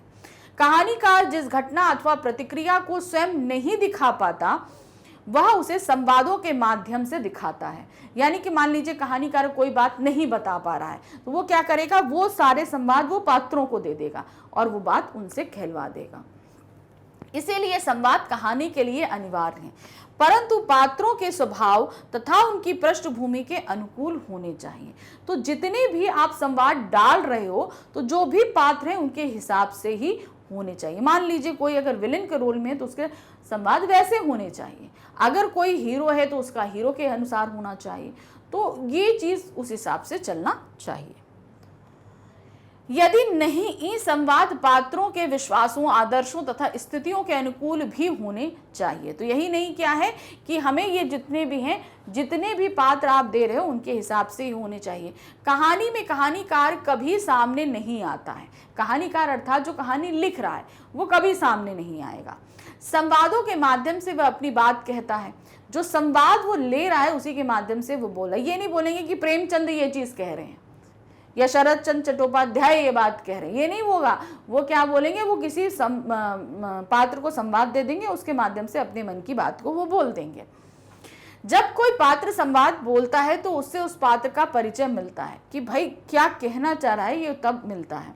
उदाहरण के लिए जब कोई शिक्षक संवाद बोलेगा तो संवादों को सुनकर ही उसके व्यवसाय का पता चल जाएगा कि भाई जब संवाद बोले तो क्या पता चलेगा कि हाँ भाई वो शिक्षक है, ये उसके संवादों से पता चला। जैसे हमने संवाद बोला कि हाँ नहीं मुझे स्कूल टाइम से पहुंचना है, आज मेरी क्लास इतने बजे है, आज बहुत देर हो गई भाई, जल्दी पहुंचो, जल्दी करो, ये ऐसे हम करके बोलेंगे ना। तो मेरे संवाद के माध्यम से क्या पता चला कि हाँ भाई इनको देर हो रही है और ये एक शिक्षक है, इन्हें स्कूल पहुंचना है, इनके लेक्चर का टाइम हो रहा है। ठीक है ना। तो मेरे संवाद से मेरे शिक्षक होने का पता चला। संक्षेप में संवाद संक्षिप्त, स्वाभाविक और उद्देश्य से संबंधित होने चाहिए। अनावश्यक लंबे लंबे ध्रुव संवाद कहानी को जटिल बनाते हैं। मतलब जहां पर जरूरत नहीं है वहां पर आप संवादों को नहीं डालिए, और बहुत लंबे लंबे संवाद तो देने ही नहीं चाहिए बिल्कुल भी। प्रश्न संख्या 12 है, कहानी में चरम उत्कर्ष यानी कि क्लाइमैक्स का क्या महत्व है, स्पष्ट कीजिए। तो अब किसी भी कहानी में जब तक चरम उत्कर्ष नहीं आएगा कहानी एक्चुअल अपने रूप में नहीं आ पाती है, ठीक है ना। तो वो बहुत ही इंपॉर्टेंट होता है कहानी को संपूर्णता देने के लिए। प्रत्येक कहानी का एक चरम उत्कर्ष होता है जिसे अंग्रेजी में क्लाइमेक्स कहते हैं। कहानी में क्लाइमेक्स की स्थिति तब उत्पन्न होती है जब कहानी में वर्णित समस्या का उद्देश्य चरम सीमा तक पहुंच जाता है। तो जो भी समस्या बताई जा रही है जब वो चरम सीमा पे पहुंचता है तो वो क्लाइमेक्स आ जाता है। परंतु चरम उत्कर्ष का वर्णन बड़े ध्यान से करना चाहिए। भाई जब चरम उत्कर्ष लेकर आ रहे हैं तो उसमें हमें बहुत सारी चीजों को ध्यान रखना चाहिए, क्योंकि अगर हमने उसमें कोई भी चीज अगर गलत बता दी तो समझो उसी जगह वो चीज बिगड़ जाएगी। चरम उत्कर्ष का वर्णन बड़े ध्यान से करना चाहिए। चरम उत्कर्ष भावों तथा पात्रों से जुड़ा होना चाहिए। जो भी आप पाठ लेकर आप, जैसे यहाँ पर कहानी सूरदास की झोपड़ी जो हम उसी को हम एक उदाहरण लेकर आपके लिए चल रहे हैं, तो उसमें क्या था, उसमें चरम उत्कर्ष जो दिखाया गया वो घीसू और मिठुआ की दो लोगों की बातों से था, और फिर मिठुआ और सूरदास की बातों संवादों में था कि इससे कहानी का चरम उत्कर्ष बढ़ा था, है ना। तो वही चीज थी। इस संदर्भ में एक विद्वान ने लिखा है कि सर्वोत्तम यह होता है कि चरम उत्कर्ष पाठक को स्वयं सोचने और लेखीय पक्षधर की ओर ले जाने के लिए प्रेरित करे, लेकिन पाठक को यह भी लगे कि उसे स्वतंत्रता दी गई है कि उसे जो निर्णय निकाले हैं वे उसके अपने हैं। तो यानी कि एक लेखक के अनुसार ये है कि कहानी तो हमने दिखा दी, हमने क्लाइमेक्स दिखा दिया, लेकिन कहानी में बाद में क्या होगा ये चीज हम जो है पाठक पर छोड़ दें। जैसे कि हमारी इस कहानी में हुआ। कहानी में क्या हुआ कि मीठू और घिसुआ की बात से प्रेरणा लेकर सूरदास ये निश्चय करता है कि ये कहानी जो हमारा जीवन है ये खेल की तरह है, और हम भाई ठीक है खेल में हार जीत चलती रहती है, एक बार झोपड़ी जल गई तो क्या हो गया, हम दोबारा बना लेंगे। तो अब उसके बाद मिठुआ बोलता है कि भाई कोई 100 बार जलाएगा, तो वो बोलता है हम 100 बार बनाएंगे। इसी के साथ कहानी खत्म हो जाती है ना। अब कहानी के बाद का जो अंत है वो हमारे सामने लेखक ने छोड़ दिया कि अब आप इसके आगे पूरा करो। अब ये हमें देखना है, ये हमें सोचना है, क्या सूरदास ने दूसरी झोपड़ी बनाई, क्या उसे पोटली मिली, या पोटली मिलने में सुभागी ने उसकी मदद करी कि नहीं करी। तो ये चीज कही जाती है कि क्लाइमेक्स हमेशा ऐसा होना चाहिए कि उसके आगे का जो भी एंड है वो पाठक स्वयं निश्चित करे। ये कैसे आप इसको कर सकते हो। प्रश्न संख्या 13 है, कहानी क्या है। हमने कहानी की परिभाषा जान ली, इतिहास जान लिया, तत्व जान लिए, सब कुछ जान लिया, लेकिन एक्चुअल कहानी होती क्या है ये अभी तक हमारी समझ में नहीं आया। तो क्या होती है ये देखें। कहानी साहित्य की एक ऐसी विधा है जो अपने ही सीमित क्षेत्र में पूर्ण, स्वतंत्र और प्रभावशाली है। मतलब कहानी ऐसी है कि उसकी जितना है वो अपने आप में ही हमें पूर्ण लगती है। हम जब कहानी पढ़ते हैं ना तो हम एक्चुअल अपना जीवन भूल जाते हैं। आप कोई भी कहानी देखो, जैसे आप कहानी देखो, कोई भी मूवी हम लोग देखते हैं, ठीक है, या मूवी देखते हैं या कहानी पढ़ते हैं, तो एक्चुअल क्या हमारा अपना जीवन क्या है हम सब कुछ भूल जाते हैं। हम उसी कहानी में खो जाते हैं कि एक्चुअल वहाँ क्या हो रहा होगा, ये चीज़ें सिचुएशन होंगी, ये ऐसा कुछ होगा। तो अब क्या है वो अपने आप में हमारा ही जीवन हमको लगता है, ऐसा लगता है हम खुद कहानी के अंदर पहुँच गए हैं और वहाँ पर हम जी रहे हैं। इसीलिए उसको कहा जाता है वो अपने आप में पूर्ण, स्वतंत्र और प्रभावशाली होती है। कहीं की यही विशेषता है, कहानी की यही विशेषता होती है कि इसमें एक मानव के जीवन की किसी प्रमुख घटना का वर्णन होता है। तो जीवन में जो भी घटना किसी के मनुष्य के जीवन में घटी हो उसी का वर्णन वहां पर कर दिया। जैसे सूरदास के जीवन की एक महत्वपूर्ण घटना थी, वो वहां पर वर्णन कर दिया गया। समय समय पर अलग अलग विद्वानों ने कहानी की अलग अलग परिभाषाएं भी दी हैं। अब बहुत सारे विद्वान हुए, उन्होंने अलग अलग दी।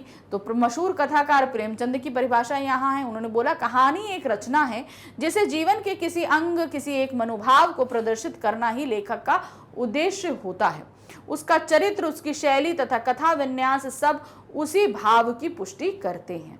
तो जो एक कहानीकार है वो क्या बताता है, वो पूरे एक जीवन को परिलक्षित करता है कि कैसा जीवन है, क्या है, ये सारी चीजें बताते हुए चलता है। नेक्स्ट क्वेश्चन है, कहानी लेखन के विभिन्न विषय लिखिए। अब जो कहानी लिखी जाती है इसे किस किस विषय पे लिखा जा सकता है? अब देखिए, कहानी तो सभी विषयों पर लिखी जा सकती, कहानी तो कहीं से भी बन सकती है ना, लेकिन तब भी कुछ महत्वपूर्ण विषय हो सकते हैं। तो देखिए वो क्या है। कहानियाँ लिखने के लिए अनेक विषय हैं जिन पर लेखक कहानी लिख सकता है। अनेक मतलब आप जिस विषय पर सोच सकते हो उस पर कहानी लिख सकते हो। ये वास्तविक घटनाएं या किस्से भी हो सकती हैं।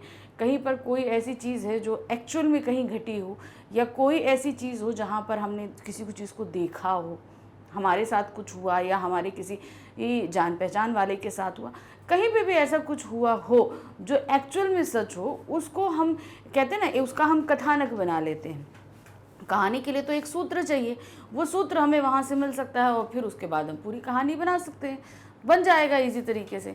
और काल्पनिक घटनाएं भी हो सकती हैं, कुछ चीज़ें ऐसी जो हम सोचते हैं कि काश मेरे साथ ऐसा होता, या मैं यहाँ होता, या कुछ ऐसे समथिंग जो हम सोचते हैं मगर हमारी रियल लाइफ में कभी पूरा नहीं होता, उस पर भी हम कहानी बना सकते हैं, जिनका हमारे वास्तविक जीवन से कोई संबंध नहीं होता। प्रायः कहानी किसी घटना, युद्ध, प्रतिशोध के किस्से अथवा पौराणिक और ऐतिहासिक घटनाएं भी हो सकती हैं। तो प्रायः जो कहानियाँ होती हैं, क्योंकि कहानियाँ देखिए किस लिए लिखी जाती हैं, सबसे पहला कारण कहानी लिखने का होता है लोगों को संदेश देना या उनके जीवन के उद्देश्य के बारे में बताना। अब ये संदेश देने के लिए किसी के जीवन में कुछ ऐसा घटित हुआ हो कि हम प्रेरणा ले सकते हैं, तो हम उसकी कहानी बनाकर लोगों के सामने प्रस्तुत कर सकते हैं कि हाँ, ये ऐसा व्यक्ति था कि जिससे हम प्रेरणा ले सकते हैं। तो ऐसे लोग जिनकी कहानियों से, जिनके जीवन से हम प्रेरणा ले सकते हैं, मोस्टली वो कैसे होंगे, जिनके जीवन बहुत महत्वपूर्ण रहा होगा। कुछ भी ऐसा नहीं कह सकते कि कोई युद्ध घटा हो या कुछ हो। कभी कभी ऐसा होता है कि हमारे आसपास ही बहुत सारे लोग होते हैं जिनको हम देखते हैं और उनके जीवन से प्रेरणा ले सकते हैं। तो वही चीज़ उन्होंने बताया कि कहानी किसी घटना, युद्ध, प्रतिशोध किस्से अथवा पौराणिक और ऐतिहासिक कहानियाँ भी हो सकती हैं। बस कहानी ऐसी होनी चाहिए जिसमें कोई उद्देश्य निहित हो कि क्यों प्रस्तुत किया जा रहा है, उसमें कोई संदेश हो ताकि पढ़ने वाला उससे कुछ सीख सके। प्रश्न संख्या 15 है, कहानी की परिभाषा देते हुए बताइए कि कहानी का मानव जीवन से क्या संबंध है। तो परिभाषा तो अभी हमने देखी है, प्रेमचंद जी ने जो बताई उसको भी आप दे सकते हो। और अब मानव जीवन से संबंध, मानव जीवन से संबंध तो तभी जुड़ जाता है जब हम बच्चे होते हैं। देखिए, माँ हमें लोरियाँ सुनाती हैं, उससे हम कविता सीखते हैं। माँ हमें बहुत सारी कहानियाँ बताती हैं, तो उसी से हम भी कहानियाँ करना सीख जाते हैं, बनाते हैं ना कहानियाँ। ऐसा तो अगर हम देखें तो जब से मानव जीवन अस्तित्व में आया तब से कहानियाँ भी हमारे अस्तित्व में आ ही चुकी थी। तो सबसे पहले परिभाषा देखिए क्या है, किसी घटना, पात्र या समस्या की क्रमबद्ध जानकारी प्रस्तुत करना जिसमें परिवेश, द्वंद्वात्मकता का भी समावेश हो तथा चरम उत्कर्ष का बिंदु हो, उसे कहानी कहा जा सकता है। तो अब कोई भी घटना है, पात्र या समस्या, ये चीज़ तो होती ही होती है कहानी में कि क्रमबद्ध जानकारी प्रस्तुत हो, कोई भी हो जिसमें एक क्रम हो, ऐसा नहीं कि इधर से उधर हो। अब वहाँ पर जब कहानी में कोई भी घटनाएं घटती हैं तो क्या होता है, किसी क्रम से होती है ना, तो वही क्रमबद्ध प्रस्तुत करना जिसमें परिवेश हो, परिवेश आसपास का हो, जिसमें द्वंद्वात्मकता हो यानी कि विरोध हो, वो उठापटक हो, सुख दुख हो, ये सारी चीज़ें द्वंद्वात्मकता के अंतर्गत आ जाती हैं। समावेश हो और चरम उत्कर्ष का बिंदु हो, एक ऐसी सिचुएशन जहाँ पर व्यक्ति के एक्साइटमेंट बहुत ज़्यादा बढ़ जाए, क्यूरियोसिटी बढ़ जाए कि आगे इसके आगे होने क्या वाला है, उसे कहानी कहा जा सकता है। तो ये हमने कहानी की परिभाषा प्रस्तुत कर दी। अब मानव जीवन से इसका संबंध, सदैव से कहानी मानव जीवन का प्रमुख हिस्सा रही है। प्रत्येक व्यक्ति किसी न किसी रूप में कहानी सुनना और सुनाना पसंद करता है। प्रत्येक मनुष्य में अपने अनुभव बांटने और दूसरों के अनुभवों को जानने की प्राकृतिक इच्छा होती है। बात सही है कि हमने अगर कोई चीज़ महसूस करी है, फील किया है, तो हम उसको अपने जितने भी प्रिय हैं, मित्र हैं, उनको सुनाना चाहेंगे। और वो अगर कहीं गए थे या उनके साथ कुछ हुआ तो उनका सुनना चाहते हैं। अब ये सारी चीज़ें आप बोलोगे संवाद के माध्यम से नहीं होती। संवाद क्या होता है, एक लाइन हम बोलें, एक दूसरा बोले, एक हम बोलें, दूसरा बोले, वो संवाद के अंतर्गत आता है। लेकिन कहानी क्या होता है, मान लीजिए जैसे कि हम कहीं घूमने गए, लौट कर आए, तो वो सारी चीज़ें जब हम बताएंगे तो सिर्फ अगर आप 5 मित्र बैठे हो तो उसमें सिर्फ हम बोल रहे होंगे और कोई नहीं बोलेगा, होगा ना। तो अब हम लगातार बोल रहे हैं और बाकी सब सुन रहे हैं, तो ये हो जाता है कहानी कहना, संवाद अलग हो जाता है। तो यही चीज़ उन्होंने बोला कि अपने अनुभवों को सुनना या सुनाना हमें पसंद है। तो वही चीज़ है, और जानने की इच्छा तो मनुष्य के अंदर प्राकृतिक होती ही होती है। तो यही संबंध होता है हमारा कहानी का। कहानी का इतिहास कितना पुराना है, लिखिए।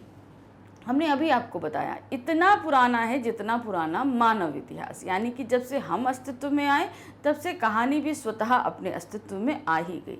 लेकिन जैसे जैसे समय बीता उसमें बदलाव होता गया। पहले कहानी वाचिक रूप में थी, लोग कहकर सुनाते थे, आज लिखित रूप में मौजूद है। ऐतिहासिक समय में यहाँ पर लोगों की ये वीर गाथाएँ सुनाने के लिए कहानियों का इस्तेमाल होता था, शिक्षा देने के लिए होता था, धर्म प्रचार के लिए होता था, संचार का भी एक माध्यम ये कहानियाँ हुआ करती थी। ठीक है ना। तो देखिए इसको कैसे लिखते हैं। कहानी का इतिहास उतना ही पुराना है जितना मानव का इतिहास, क्योंकि कहानी मानव स्वभाव या प्रकृति का हिस्सा है। अब कहानी अस्तित्व में आई कैसे? जब हम आए, हमने दूसरों को जानना समझना चाहा और अपने बारे में बताना चाहा, तो कहानी अपने आप ही अस्तित्व में आ गई थी। कथावाचक कहानियाँ सुनाते हैं। जाहिर सी देखिए क्या होता है कि कथावाचक, अब आप इसको ऐसे सुनो, आप लोगों ने कभी सत्संग वगैरह कुछ अटेंड किया हो अगर, तो देखिए तो क्या होता है, स्टेज पे एक गुरुजी महाराज बैठे रहते हैं और वो तरह तरह की कहानियाँ सुनाते रहते हैं। तो वो कहानी किसकी सुनाते हैं? वो भगवान की कहानी सुनाते हैं जिनसे हम परिचित नहीं हैं। तो उन्होंने कभी कौन सी अटखेलियाँ करी, ईश्वर ने जो कोई भी चीज़ें पृथ्वी पर जब भी उन्होंने अवतार लिया या कुछ भी हुआ, तो उन्होंने हमेशा अपने हर एक कर्म के साथ मानव को शिक्षा ही दी है। हम लोग देखते हैं कि ईश्वर आए हैं, धरती पे आए तो वो नॉर्मल इंसान हो गए, वो ईश्वर थे, धरती पर आए लेकिन हमें शिक्षा देने के लिए आए। तो यही सारी चीज़ें वो कथावाचक स्टेज पे बैठकर हमें बताता है और हम सभी सुनते हैं। तो वही चीज़ बताए, कथावाचक कहानियाँ सुनाते हैं। तो ये सत्संग वगैरह जो होते हैं ना, ये एक्चुअल में क्या होता है, एक कहानी बताने के लिए होती है हमारे सामने। वैसे तो हम बहुत सारी कहानियाँ जानते हैं, लेकिन भगवान जी के बारे में हम बहुत सारी चीज़ें नहीं जानते। तो यहाँ पर कभी अगर आप अटेंड करो सत्संग वगैरह, तो आप जान पाओगे ईश्वर की बहुत सारी कहानियों को। कहानी में घटना, युद्ध, प्रेम, प्रतिशोध के किस्से सुनाए जाते हैं। मानव स्वभाव का एक गुण कल्पना भी है। जाहिर सी बात है, हम बहुत सारी चीज़ों की कल्पनाएं करते हैं, इमेजिन करते हैं उनको। अतः सच्ची घटनाओं पर आधारित कहानी सुनाते सुनाते उसमें कल्पना को जोड़ा जाने लगा। भाई पहले क्या होता था, जब ये कहानियाँ सुनाई जाती थी तो जो सच्ची घटनाएं हैं उन पे सुनाई जाती थी। जैसे कोई राजा युद्ध किया या कुछ भी हुआ तो वो सारी चीज़ों की कहानियाँ सुनाई जाती थी। लेकिन धीरे धीरे क्या होने लगा, भाई मनुष्य तो बहुत ही ज़्यादा कल्पनाशील है, उसने उन कल्पनाओं को उन सत्य घटनाओं में जोड़ना शुरू कर दिया, जिससे कहानियाँ और भी ज़्यादा रोचक हो गई। क्योंकि प्रायः मनुष्य वही सुनना चाहता है जो उसे पसंद है। कभी कभी क्या होता है, कुछ चीज़ें हमें बहुत पसंद होती हैं तो हम चाहते हैं वही चीज़ें हमें सुने। तो कथावाचक इस चीज़ को समझ गए और उन्होंने उसमें वो कल्पनाओं को जोड़ दिया ताकि हमारे ज़्यादा से ज़्यादा जजमान आएँ और हम उनको कहानी सुना सकें। हम कहानी के की हर पसंद नहीं करते, यानी कि कहानी का जितना भी स्वरूप है, अगर हम उसको बोलें कि हम सारे स्वरूपों को पसंद करते हैं तो नहीं। अतः सुनने वाली अपनी कल्पना शक्ति के आधार पर नायक के गुणों का बखान करता है। तो यहाँ पर क्या बताया कि जैसे मैंने बताया कि कहानी के हर पहलू को हम नहीं पसंद करते हैं, ख़ास तौर से वो पहलू जहाँ पे हमारे हीरो की हार हो जाए, है ना। तो रियल लाइफ में तो ऐसा नहीं होता। रियल लाइफ में तो अक्सर ऐसा होता है कि हीरो हार जाता है, लेकिन उसे हीरो हम क्यों कहते हैं? क्योंकि वो सही रास्ते पे चलकर चलता है। भाई गलत रास्ते पे चलने वाला जीत तो जाएगा, लेकिन सही तरीके से नहीं जीतेगा। तो वही चीज़ हुआ, नायक की हार को हम कभी भी पसंद नहीं करते। तो अब क्या करता है, कथावाचक इस चीज़ को जानता है, समझता है, इसलिए वो नायक की जीत हमेशा करता है और उसको जीत कराने के लिए वो बहुत सारे नए नए किस्से उसमें जोड़ देता है। प्रश्न संख्या 17 है, कहानी विधा शिक्षा देने का प्रबल माध्यम है कैसे? अब देखिए, आज भी हमारे यहाँ हम लोग जो बुक्स पढ़ते हैं, आपने भी बुक्स पढ़ी हैं अभी हिंदी की, इसमें देखिए कई कहानियाँ हैं कि नहीं। हमारी सिलेबस की ज़रूर है, लेकिन ये कहानियाँ कहीं ना कहीं हमें शिक्षा दे ही रही हैं। देती हैं कि नहीं देती हैं। आप बचपन में मम्मी हम लोग को जब कहानियाँ सुनाती थी तब भी देखिए उसमें कुछ ना कुछ शिक्षा छिपी होती थी। फिर जब हम पढ़ने लगे, हमारी स्टडी बुक्स आ गई, तो उसमें भी देखिए बहुत सारी कहानियाँ थी, इंग्लिश में भी स्टोरीज रहती हैं, तो वो भी हमें कोई ना कोई शिक्षा प्रदान ही करती है ना। तो इसलिए कहानी हमेशा हमें कुछ ना कुछ शिक्षा प्रदान करती हैं, क्योंकि उनमें ऐसे बहुत से लोगों के बारे में बताया जाता है जिन्होंने अपने जीवन में बहुत सारी बहादुरी के काम किए हैं या अच्छे काम किए हैं, मुश्किल परिस्थितियों से जीत कर, मतलब मुश्किल परिस्थितियों से उन्होंने लड़ा है और हालातों से जीत कर उन्होंने अपने लिए रास्ते बनाए हैं। तो ऐसे लोग हमें हमेशा क्या करते हैं, प्रेरणा देते हैं और शिक्षा भी प्रदान करते हैं। इस कारण प्राचीन काल से ही धर्म प्रचारकों ने अपने सिद्धांत और विचार लोगों तक पहुंचाने के लिए कहानी का सहारा लिया। यही नहीं, शिक्षा देने के लिए भी कहानी विधा का प्रयोग किया जाने लगा। इसका सबसे अच्छा उदाहरण पंचतंत्र की कहानियां हैं। इस तरह प्राचीन काल से कहानी के साथ उद्देश्य का सम्मिश्रण हो गया, आगे चल के इसका विकास हुआ। तो जैसे कि कहानी हमने बताई कि जब अस्तित्व में आई तो क्या हुआ, कथावाचक पढ़ाया करते थे तो हम लोग सुनते थे इंटरेस्ट, लेकिन धीरे धीरे क्या हुआ, धर्म का प्रचार करने के लिए भी कहानियों का इस्तेमाल हुआ था। अब धर्म प्रचार करने के लिए जब हम कहानियों का इस्तेमाल करने लगे तो हमने बताया कि भाई ये धर्म के लोग हैं, ऐसा करते हैं, वो धर्म के लोग ऐसा हैं, उसमें ऐसी शिक्षा दी जाती है, ऐसा हुआ। लेकिन धीरे धीरे क्या हुआ कि भाई जब हम धर्म प्रचार कर सकते हैं, लोगों की बहादुरी के किस्से सुना सकते हैं, तो क्यों नहीं हम इससे शिक्षा भी प्रदान कर सकते हैं।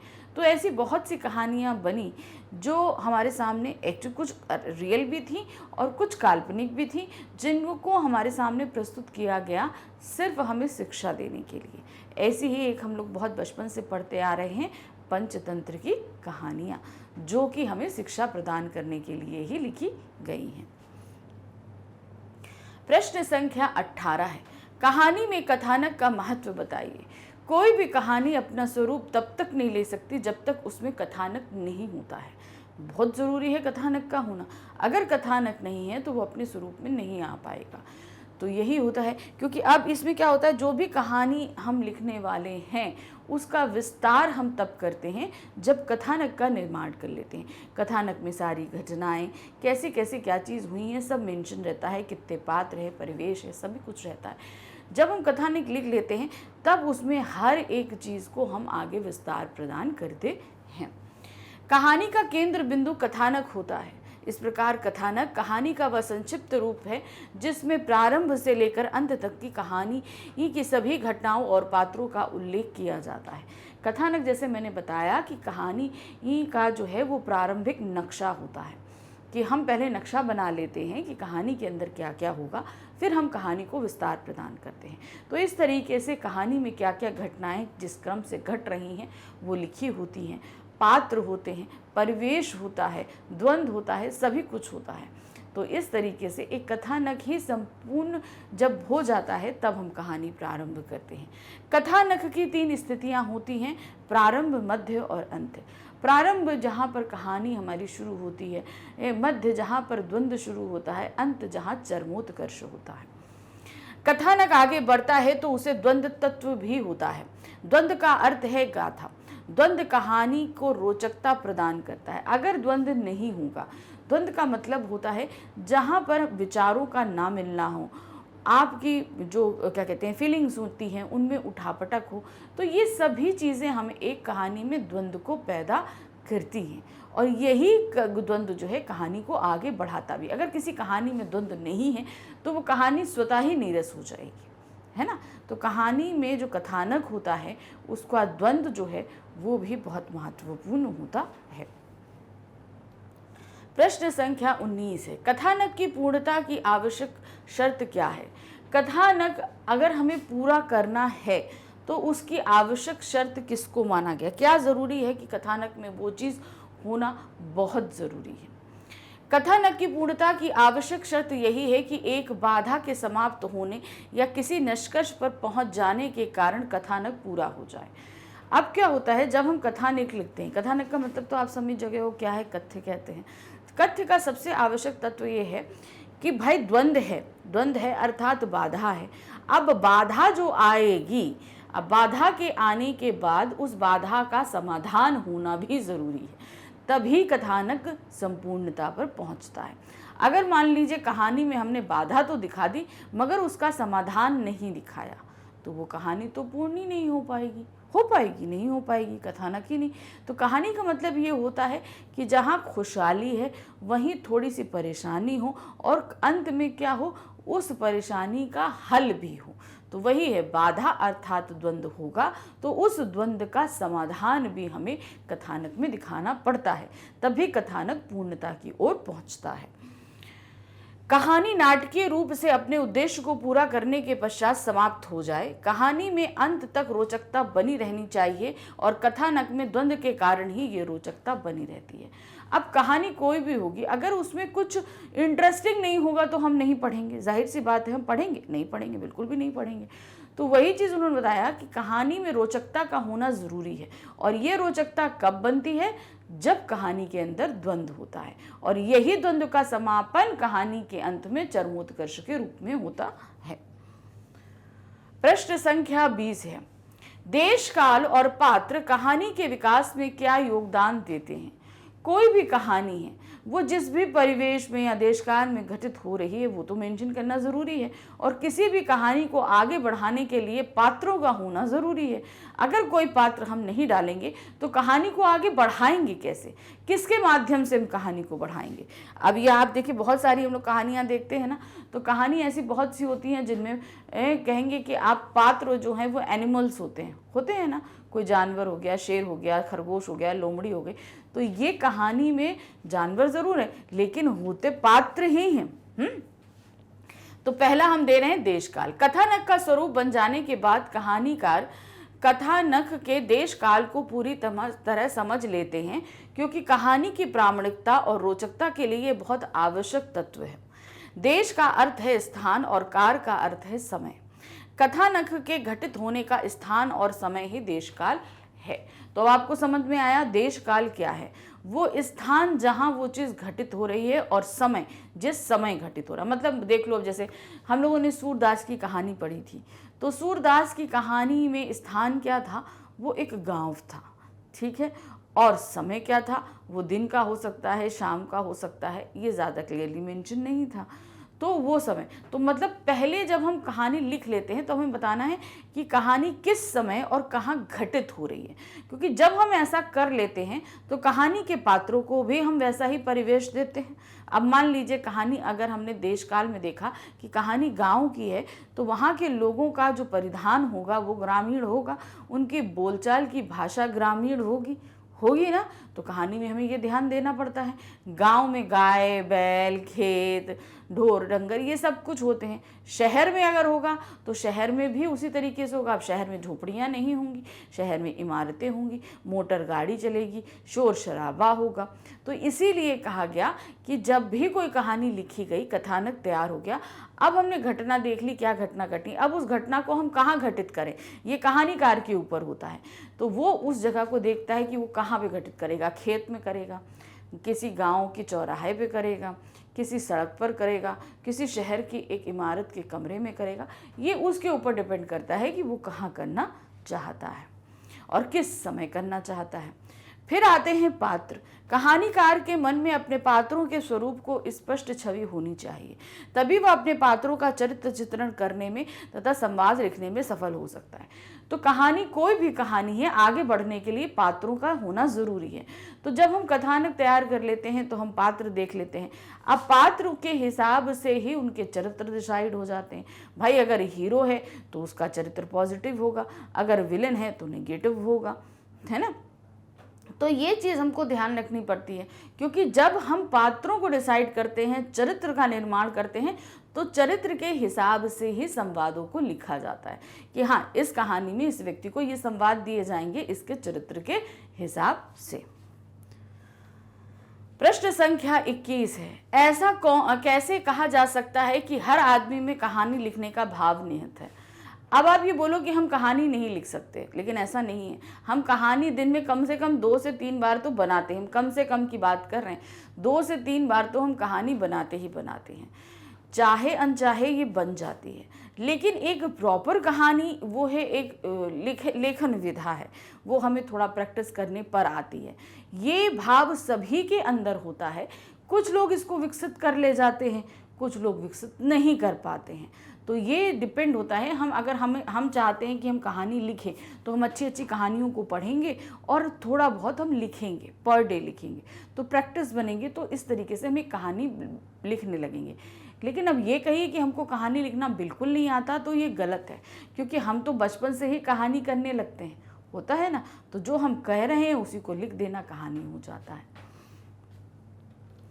प्रत्येक मनुष्य में अपने अनुभव बांटने और दूसरों के अनुभव जानने की प्राकृतिक इच्छा होती है। इसी आधार पर कहा जा सकता है कि हर आदमी में कहानी लिखने का भाव समाया होता है। तो हमने बताया ना, हम अगर जो कुछ फील करते हैं, हमारे साथ जो घटित हुआ है, उसे हम दूसरों को बताते हैं।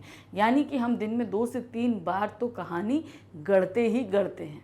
तो यानी कि हम क्या हुआ, भाव तो हमारे अंदर ऑलरेडी है। और रही लिखने की विधा, तो वो प्रैक्टिस करने पर आ सकती है। प्रश्न संख्या 22 है, प्राचीन काल में कथावाचक किन विषयों से जुड़ी कहानियां सुनाया करते थे? प्रारंभ बहुत प्राचीन समय में क्या होता था, उस समय कहानियों का स्वरूप वाचक था। तो उस समय भाई जो भी चीज़ें सच्ची घटनाएं हैं उन पर है, युद्ध हैं, प्रतिशोध की कहानियां हैं, प्रेम के किस्से हैं, इन सभी पर कहानियां बनती थी। अब यह समय समय के साथ हुआ, कभी किसी का प्रेम के किस्से हो गए, किसी की बहादुरी के हो गए, किसी के त्याग के हो गए, किसी के प्रतिशोध के हो गए। इस तरीके की कहानियां सुनाया करते थे कथावाचक। प्राचीन काल में कथावाचक किसी घटना, युद्ध, प्रेम, प्रतिशोध संबंधी विषयों पर आधारित कहानियां सुनाया करते थे। तो ये सारी चीज़ें, मतलब अब ये एक्चुअली क्या होता था भाई, वाचिक थी तो आसपास जहाँ जो कुछ घटित हुआ लोगों को सुनाई पड़ा, तो उसी के लोग कहानियाँ बना दिया करते थे और कहानी जगह जगह जाके सुनाया करते थे। तो इस तरीके से ये कहानियाँ बन जाया करती थी। प्रश्न संख्या 23 है, सच्ची घटनाओं पर आधारित कहानियों का कल्पना का सम्मिश्रण क्यों किया जाने लगा? अब प्राचीन समय में क्या होता था, जो सच्ची कहानियां हैं, अब उन सच्ची कहानियों में कथावाचक ने कुछ कल्पनाओं को जोड़ना शुरू कर दिया। अब क्या होता है, कुछ घटनाएं ऐसी होती हैं जिनमें व्यक्ति अपनी इच्छाओं की पूर्ति नहीं देख पाता, तो वो बोर होने लगता है और उठकर चल देता है। तो कथावाचक को ये चीज़ बुरी लगने लगी, तो उन्होंने क्या बताया, सच्ची घटना का सूत्र तो लिया, लेकिन उसमें बहुत सारी काल्पनिक चीज़ों को मिला दिया ताकि उनमें रोचकता बनी रहे और जो कहानी सुनने वाला है वो उनकी कहानी को सुनता रहे। तो देखिए क्या है, सच्ची घटनाओं पर आधारित कहानियों में कल्पना का सम्मिश्रण इसलिए किया जाने लगा क्योंकि मनुष्य प्रायः वह सुनना चाहता है जो उसे प्रिय लगता है। यानी कि जो चीज़ हमें अच्छी लगती है हम उसको सुनना चाहते हैं। कल्पना के मिश्रण के बिना ऐसा हो पाना संभव नहीं है। मान लीजिए हमने ये देखा, कोई कहानी हम सुन रहे हैं, एक राजा थे, बहुत अच्छे राजा थे, दानवीर राजा थे, लेकिन उनके शासन काल में कुछ उनके ऐसे लोग हुए जिन्होंने चाल चलकर उन्हें अपदस्थ कर दिया, यानी कि उनको पद से हटा दिया। तो अब जब हटा दिया तो उन्होंने बहुत मुश्किल ज़िंदगी जी और डिप्रेस होकर उन्होंने अपनी जान दे दी। तो अभी किसी व्यक्ति को भी अच्छा नहीं लगेगा। अब वो क्या चाहेगा, ठीक है उनका राज्य अगर उनसे छीन लिया गया तो उस राजा को फिर हिम्मत करनी है, उन लोगों से लड़ना है और अपने राज्य को वापस लेना है। हम तो यही सुनना चाहेंगे ना। तो यही हुआ एक्चुअल में जो कुछ हुआ हो, लेकिन जब लोगों को ये इंटरेस्टिंग नहीं लगा तो वो अपने मन की बात चाहते थे, इसीलिए कथावाचक में उसमें कल्पना को जोड़ दिया। यानी कि जो हम एंड चाहते थे वो कथावाचक ने एंड उसमें जोड़ दिया और इस तरीके से कहानी रोचक हो गई और हम सुनने लगे। तो मतलब जो चीज़ हमें प्रिय नहीं लगती है हम उसे सुनना नहीं चाहते, तो कथावाचक ने उसको हटाकर उसकी जगह कल्पनाशील से अपनी कई कुछ घटनाओं को जोड़ दिया। प्रश्न संख्या 24 है, कहानियों में कल्पना का मिश्रण करने से कथावाचकों को क्या लाभ होता था? अब क्या हुआ भाई, कहानी में जो कथावाचक है जब उन्होंने कल्पना मिला दी तो उससे लाभ क्या हुआ? उनकी कहानियों को ज़्यादा से ज़्यादा लोग सुनने लगे, ठीक है ना। तो देखिए क्या है, कहानियों में कल्पना का मिश्रण करने से कथावाचक को कई लाभ होते थे। जैसे ऐसे कथावाचक लोगों की प्रशंसा के पात्र बनते थे। हाँ, अब जैसे जिनकी कहानियों में ज़्यादा कल्पनाशीलता होती, वैसी कल्पनाशीलता जो हमको सुनना अच्छा लगता है तो हम उनकी कहानियों को ज़्यादा से ज़्यादा सुनते। तो क्या होता कि भाई उनकी प्रशंसा होने लगती, हाँ भाई फले व्यक्ति की कहानियाँ बड़ी अच्छी होती है, उनकी कहानी, सभी लोग उनकी प्रशंसा करते। दूसरा, ऐसे कथावाचकों को लोग इनाम भी दिया करते थे। जब भाई हमारी कहानी से कोई प्रसन्न हो जाए तो क्या होता था, उनको इनाम भी मिलता था। मान लीजिए हमने कहानी बहुत अच्छी सुनाई, लोग प्रसन्न हो गए तो हमें इनाम दिया। ऐसा तो देखिए आजकल भी होता है, कहीं कोई संगीत महफिल है जमी हुई है, किसी का संगीत बड़ा अच्छा लगा तो भाई उनको नोट चढ़ा दिए जाते हैं। कहीं कुश्ती हो रही है, कुश्ती अच्छी लगी तो पैसे दे दिए। होता है कि नहीं होता? तो ये परंपरा प्राचीन समय में भी थी, आपकी कहानी अच्छी लगी तो आपको कुछ इनाम मिल जाएगा। प्रश्न संख्या 25 है, पात्रों का चरित्र चित्रण करने का सबसे आसान तरीका क्या है? अब कहानी का कथानक तैयार हो गया, पात्र डिसाइडेड है। अब हमें कहानी जो कथानक है उसके हिसाब से पात्रों का चरित्र चित्रण करना है। अब चरित्र चित्रण करने का सबसे आसान तरीका क्या होता है? अब हम चरित्र, मान लीजिए कोई नायक है, अब हम बताना चाहते हैं वो हीरो है, उसके गुण बहुत अच्छे हैं, दयावान है, उदारता है, तो क्या होगा, हम एक पात्र के संवादों के जरिए दूसरे पात्र का चित्रण कहानी के अंदर कर देते हैं। देखिए क्या, पात्रों का चरित्र चित्रण करने का सबसे आसान तरीका कहानीकार द्वारा पात्रों के गुणों का बखान करना है। यानी कि अब कहानीकार भी गुणों का बखान कर सकता है और दूसरा पात्र भी किसी दूसरे पात्र, एक पात्र दूसरे पात्र के भी गुणों का बखान कर सकता है। प्रश्न संख्या 26 है, कहानी में पात्रों के संवाद का क्या महत्व होता है? जाहिर सी बात है, बहुत ज़्यादा महत्व है, क्योंकि कोई भी कहानी आगे तभी बढ़ती है जब संवाद बोले जाते हैं, क्योंकि संवाद के माध्यम से ही हमें कहानी एक्चुअल में क्या है पता चलती है। अगर संवाद नहीं होंगे तो हमें पता नहीं चलेगा कि कहानी का मूल क्या है, कहानी आगे नहीं बढ़ेगी। तो इसलिए किसी भी कहानी में संवाद का बहुत अधिक महत्व होता है। कहानी में पात्रों के संवाद इतने महत्वपूर्ण होते हैं कि इसके बिना पात्र की कल्पना करना मुश्किल होता है। संवाद ही कहानी को, पात्र को स्थापित करते हैं, विकसित करते हैं और कहानी को गति देते हैं। तो ये जो संवाद होते हैं ये पात्र के बारे में जहां हमें बताते हैं, वही कहानी को गतिशीलता भी प्रदान करते हैं और कहानी को धीरे धीरे आगे बढ़ाते हुए अंत तक लेके जाते हैं। प्रश्न संख्या 27 है, कहानी के पात्रों के संवाद लिखते समय क्या क्या ध्यान रखना चाहिए? जब हम कहानी के संवाद लिख रहे हैं, यानी जितने भी कैरेक्टर हैं उन सभी के संवादों को लिखा जा रहा है, तो हमें क्या क्या चीज़ें ध्यान रखनी पड़ती हैं? इसी से मिलता है दूसरा है, कहानी के पात्रों के संवाद की विशेषताएं बताइए। कहानी में जो पात्र होते हैं उनके संवादों की विशेषता क्या होती है? तो अब लिखते समय क्या हमें सावधानी रखनी है, क्या क्या विशेषता होती है? पात्रों के संवाद उनके स्वभाव, पूरी पृष्ठभूमि के अनुकूल हो। पहली चीज तो ये है, पात्र के जितने भी संवाद होने चाहिए तो वो उनका जो कैरेक्टर है या वो जिस पृष्ठभूमि से हैं उसी के अनुकूल होना चाहिए। पहली बात तो ये। अब संवाद, मान लीजिए कि कोई किसान है, तो किसान है तो वो वैज्ञानिक की भाषा तो नहीं बोल सकता ना। किसान है तो वो एक बहुत अच्छी फ्लुएंट इंग्लिश नहीं बोल सकता।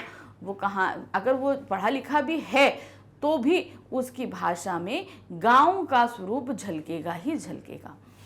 उसके विश्वासों, आदर्शों तथा स्थितियों के अनुकूल होना चाहिए। जो भी कैरेक्टर है उसके पात्र के हिसाब से ही उसके संवाद होने चाहिए। वो कैसा है, उदार है, विनम्र है, जो कुछ भी है, इन्हें सुनकर ही श्रोता को पता चल जाए कि कौन बोल रहा है और इसकी पृष्ठभूमि क्या है। तो संवाद ऐसे होने चाहिए कि जब वो पात्र उन संवादों को बोले तो पता चल जाए कि वो कैसा है, कौन बोल रहा है। मान लीजिए अब एक कहानी में कई सारे पात्र होते हैं, अब बोलने का अपना, सबका अपना अपना लहजा होता है, अपने अपने शब्द होते हैं, अपनी अपनी सोच होती है। तो पात्रों को यही सोचकर संवाद दिए जाते हैं। नेक्स्ट क्वेश्चन है प्रश्न संख्या 28। चरम उत्कर्ष के चित्रण में किस बात का ध्यान रखना चाहिए?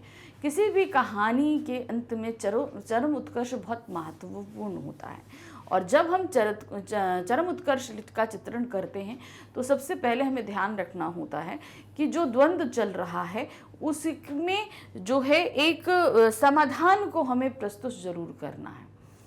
चरम उत्कर्ष का चित्रण ऐसा होना चाहिए जो पाठक को सोचने और लेखनीय पक्षधरता की ओर आने के लिए प्रेरित करे। तो मैंने क्या बताया ना, चरम उत्कर्ष ऐसा होना चाहिए जिसमें कोई ना कोई समाधान जरूर हो और उस समाधान को ऐसे प्रस्तुत किया जाए कि पढ़ने वाला जो भी कहानी का पाठक है वो उस कहानी के चरम उत्कर्ष के बारे में सोचने के लिए मजबूर हो जाए।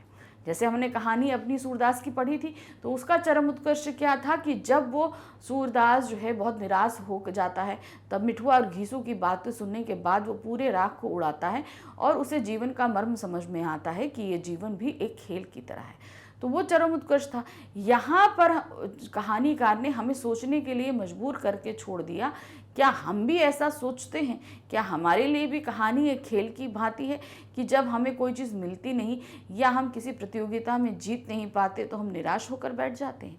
अरे ठीक है, एक बार हार गए, फिर से दूसरी प्रतियोगिता होगी, हम उसमें जीत जाएंगे, फिर से प्रतियोगिता होगी, हम उसमें जीत जाएंगे।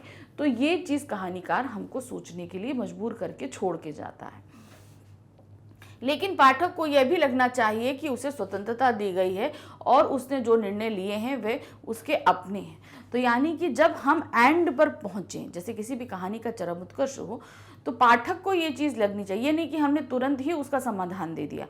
थोड़ी देर हमें ऐसा उसको छोड़ना है जहाँ पर कहानी के अंत के बारे में वो खुद सोच सके और खुद सोच कर डिसीजन ले सके।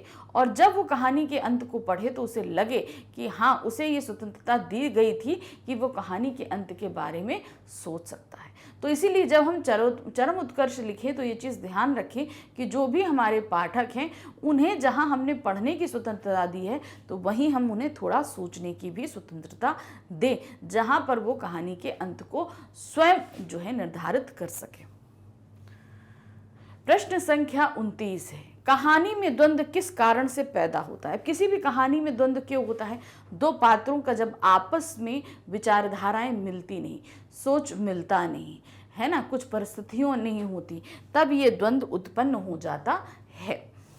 कहानी में द्वंद्व दो विरोधी तत्वों के टकराव या किसी खोज में आने वाली बाधाओं, अंतर्द्वंद आदि के कारण पैदा होता है। अब कहानी में बहुत सारे पात्र होते हैं, वो पात्र भी जो है अपनी अपनी सोच के कारण दो अलग अलग दलों में बंट जाते हैं। अब इनकी सोच में जब टकराव होता है तब द्वंद्व पैदा होता है। या कोई कहानी में किसी चीज़ की खोजबीन करी जा रही है तो उसमें बहुत सारी बाधाएं आ रही हैं तो वो कहानी में द्वंद्व होता है। कभी कभी लोग अपनी ही विचारधारा, अब एक ही व्यक्ति में द्वंद्व कब होता है? जब वो किसी चीज़ पर निर्णय नहीं ले पाए, तब उसका अंतर्द्वंद्व भी चलता है। तो द्वंद्व पैदा होने के ये कुछ कारण हो सकते हैं कहानी के अंदर। प्रश्न संख्या 30 है, कहानी लिखना सीखने के लिए क्या करना चाहिए, अथवा कहानी लिखना किस तरह सीखा जा सकता है? अब कहानी करना तो हम सब बड़ी अच्छी तरीके से जानते हैं, ठीक है, हम लोग बचपन से ही कहानियां बनाते हैं और अभी भी बनाते चले आ रहे हैं, लेकिन उसको लिखने कैसा हम सीख सकते हैं, कैसे हम उसको लिख सकते हैं? तो देखिए, सबसे अच्छा तरीका ये है कि हम अच्छी अच्छी कहानियों को पढ़ें, जितना चाहें उतना लिखें, तो तब हम धीरे धीरे, मतलब कोई भी अगर चीज़ हम पढ़ रहे हैं तो उसको ठीक से एनालाइज करो कि क्या है। तो मतलब इसीलिए बोला जाता है कि बहुत ही फेमस लोगों की जो कहानियां हैं या जो अच्छी कहानियां हैं उनको पढ़िए और उनका विश्लेषण करिए कि इसमें क्या क्या चीज़ें हो सकती हैं, या हम क्या, अगर हम ये कहानी लिख रहे होते तो हम इसमें क्या क्या चीज़ें कर सकते हैं। इसीलिए पढ़ना ज़्यादा है। कहानी लिखना सीखने के लिए अच्छी कहानी पढ़नी चाहिए और उनका विश्लेषण करना चाहिए, सीधी सी चीज़ है भाई। ऐसे बहुत से कथाकार हुए, जैसे फेमस कथाकार प्रेमचंद जी, उनकी तो कितनी कहानियां हैं। शरत चंद्र चट्टोपाध्याय हैं, उनकी कहानियां हैं, ये पढ़िए, ये हमें जहाँ शिक्षा देती हैं, बहुत ही रोचक कहानियाँ हैं। इन कहानियों को पढ़कर हम बहुत सारी चीज़ों को सीख सकते हैं। जब इनको पढ़िए तो अब पढ़ते समय ये नहीं कि सिर्फ पढ़कर हम भूल गए, पढ़ना है और पढ़ने के बाद हमें ये देखना है कि उसमें हम क्या क्या चीज़ें, अगर हम एक कहानीकार होते तो हम क्या क्या चीज़ें कर सकते थे। तो इस तरीके से आप एक अच्छी कहानी लिखना सीख जाएंगे। इस तरीके से ये पाठ पूरा हमारा यहाँ समाप्त हुआ। कहानी कहने को तो हम लोग बचपन से सुनते और कहते चले आ रहे हैं, लेकिन उसके अंदर इतनी सारी चीज़ें होती हैं, इस चैप्टर के बाद ही हम समझ पाए। तो ये चैप्टर तो यहाँ समाप्त हो गया, लेकिन अभी हमारे 2 चैप्टर और बाकी हैं।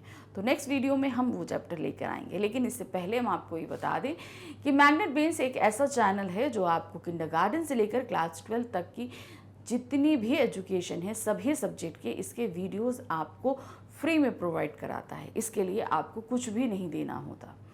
यानी कि आप किसी भी क्लास में हैं, कोई भी सब्जेक्ट पढ़ना चाहते हैं, यहाँ आइए, निश्चिंत होकर आप बेफिक्र होकर जितने चाहें उतने वीडियो देखिए, जितनी बार देखना है उतनी बार देखिए और अच्छे से अपनी पढ़ाई करिए। लेकिन ये फ्री वीडियोस आपको मिल रहे हैं यूट्यूब पे, हमारी वेबसाइट magnetbrains.com पे और हमारा ऐप जिसे आप प्ले स्टोर से डाउनलोड कर सकते हैं। जब हम ऑनलाइन एजुकेशन लेते हैं, यानी कि जब हम ऑनलाइन पढ़ाई करते हैं, तो हमें कई तरह की परेशानियों का सामना भी करना पड़ता है। जैसे है कि हम कोई सही टॉपिक नहीं ढूंढ पाते, चैप्टर्स को ढूंढना, तो हमारा समय भी बर्बाद होता है और जब हमें सही चीज़ मिलती नहीं तो हमें थोड़ा सा परेशानी भी होती है। तो इस समय की बर्बादी और परेशानी से बचने का एक बहुत ही अच्छा तरीका ये है कि आप जो है हमारी वेबसाइट या ऐप में आकर पढ़ाई करिए। यहाँ पर क्या होगा कि आप यहाँ आएंगे तो आपके लिए हर एक चीज़ बड़े सिस्टमैटिक ढंग से अरेंज है। यहाँ पर आइए, आप अपना मीडियम सेलेक्ट कीजिए, आप इंग्लिश मीडियम में, हिंदी मीडियम में, जिस भी मीडियम में आपको वो सेलेक्ट करना है। सेलेक्ट करने के बाद में आपको जो है अपना क्लास सेलेक्ट करना है। क्लास सेलेक्ट करने के बाद सारे सब्जेक्ट्स हैं आपके सामने, जो भी सब्जेक्ट आप पढ़ना चाहते हैं वो है, उसकी बुक है, सेलेक्ट कीजिए। बुक सेलेक्ट करते ही सारे चैप्टर सामने हैं, जो चैप्टर आपको पढ़ना है उसे सेलेक्ट कीजिए। उसके अंदर हमारे सारे पैटर्न्स मौजूद हैं, जो भी तरीके से आपसे एग्जाम्स में पूछे जाते हैं या चैप्टर एक्सप्लेन करने के तरीके हैं, सभी कुछ है। तो पहला हमारा पैटर्न रहता है डिटेल एक्सप्लेनेशन, जहां हम चैप्टर को पूरी तरीके से पढ़ाते हैं। ये एक टॉपिक में भी हो सकता है, यानी कि एक वीडियो में भी हो सकता है, और ये कई वीडियोस में, ये चैप्टर के हिसाब से डिसाइडेड होता है। अगर उसमें ऐसा कई टॉपिक्स हैं जिन्हें हम अलग अलग वीडियो में दे सकते हैं, तो आपके लिए अलग अलग वीडियो में प्रोवाइड किया जाता है। तो एक्सप्लेनेशन के बाद आ जाता है एनसीईआरटी सॉल्यूशन। एनसीईआरटी बुक के प्रश्न जो रहते हैं वो विद सॉल्यूशन यहाँ पर आपके लिए हैं। फिर आ जाता है कंप्लीट चैप्टर रिवीजन, जहाँ हम पूरे चैप्टर को एक ही वीडियो में, एक ही शॉट में फटाफट रिवाइज करते हैं। उसके बाद मल्टीपल चॉइस क्वेश्चन यानी बहुविकल्पीय प्रश्नों का एक वीडियो रहता है, और सब्जेक्टिव प्रश्नों के लिए वीडियो रहता है मोस्ट इम्पॉर्टेंट क्वेश्चंस। ये सब करने के बाद आपके लिए हर चैप्टर में अलग अलग टेस्ट पेपर्स भी दिए गए हैं। हम इनको करके अच्छे से अपने आपको चेक कर लेते हैं कि हाँ, हमें ये चैप्टर अच्छे से समझ में आ गया। फिर अब इसके बाद हम आ जाते हैं एग्ज़ाम्स के दौरान।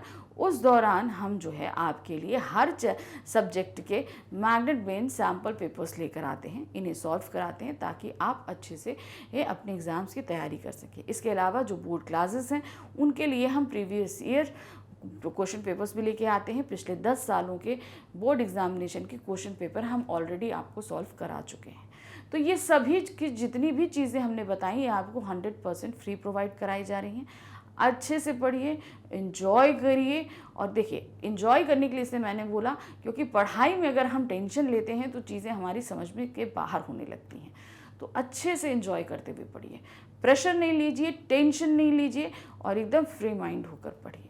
क्योंकि पढ़ाई आप जितने अच्छे से फ्री माइंड होकर करेंगे तो आपको चीज़ें उतनी अच्छी से और आसानी से समझ में आएंगी। और बाकी हम तो हैं ही आपको समझाने के लिए, है कि नहीं। तो जैसा कि मैंने बताया कि अभी हमारे अभिव्यक्ति माध्यम के 2 चैप्टर बाकी हैं, तो नेक्स्ट चैप्टर हम लेकर आएंगे नेक्स्ट वीडियो में।